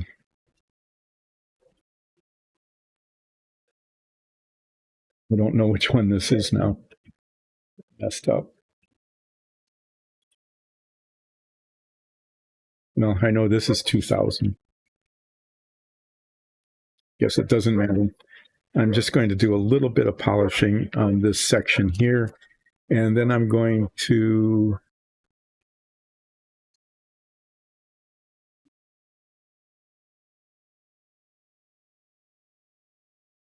no, I think, yeah. I mean, that would lead them in one path or another. I'd recommend, so you don't spend a whole lot of time just basically setting up the game, that you do a pre-session explanation, and maybe a rumor that they've heard, or a message that one of them received talking about a treasure or something. But just some unsolicited advice, that spending a lot of time getting the group to decide that they're a group, can be kind of fun if that's part of the story. But if you want to move on to the story, I'd really recommend that you do that as a pre-game session, as a backstory kind of thing, explaining how it is that they got together and kind of what it is they're trying to accomplish, so that you can get onto it. Otherwise, yeah, they could really be distracted by that. So that's just one thing, is that, you know, you all meet in a dark tavern and a stranger comes in from the corner kind of thing. You know, why are we together? It's kind of a traditional part of a game, but you've just got a one shot. You've got an afternoon or an evening. Um, I'd recommend that you start with the story. That you start with the story of how they met. Have them all introduce themselves to each other, so that they can describe to each other what their powers are, what their lack of powers are, and have a reason to get started. Okay. So these are ready to prime now. These two bits need to be done yet. I need to get them off the sprue without breaking them. So I'm going to have to be careful, and I'm not being careful at the moment. So I'm going to finally, like 15, 20 minutes later, an emotional attachment. Okay.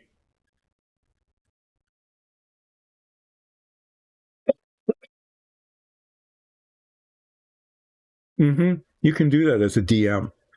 You can either have that kind of development of the matriarch happen. You can describe that as it goes along. You can have the matriarch, if they come in contact with her, just leave.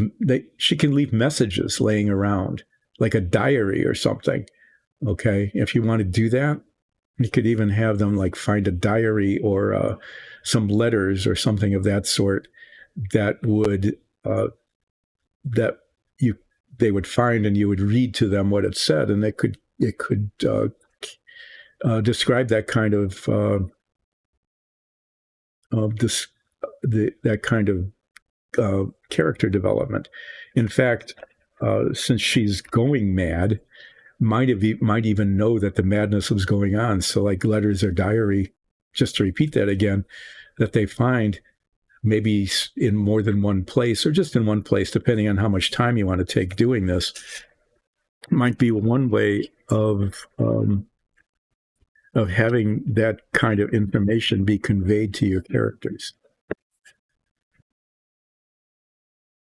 Yeah, the interrogation, more than, give a couple of different do a couple of different alternatives, because they might kill the aide. You don't know that. So if they fail to interrogate someone, even if they surrender and say, I give up, you don't know what your players are going to do. So the interrogation would be one. Some sort of written records could be another. You could even have like a psychic projection just as a backup if nothing else worked. Well, if you are available on Wednesday, I'll be back on Wednesday at more or less 10 until probably I won't be going this long. I'll be piecing things together and so on, and I'll watch the chat. So thank you for the follow. And please come back. I really want to hear about how this goes.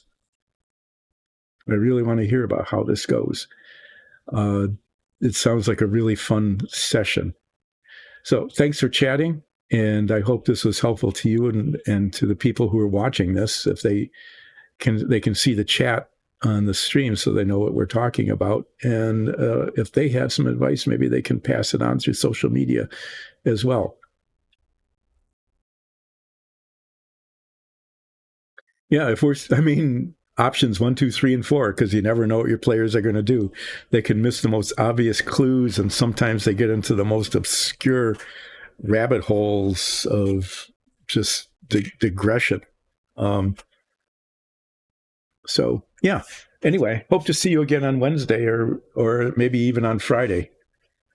And thanks for chatting, and thanks for becoming a follower. And let all of your friends know about Dice and Dungeons. Either this stream on Mondays, Wednesdays, and Fridays, or even better yet, watching our D&D show. Okay, we really appreciate the follows and the subscribers and things of that sort. So thanks, and thanks to everybody else who has watched this or joined in. And I am going to end this. Now, why is there a little message? There's a weird message showing up on my Stream Deck. I don't know what that's about. Anyway, thank you.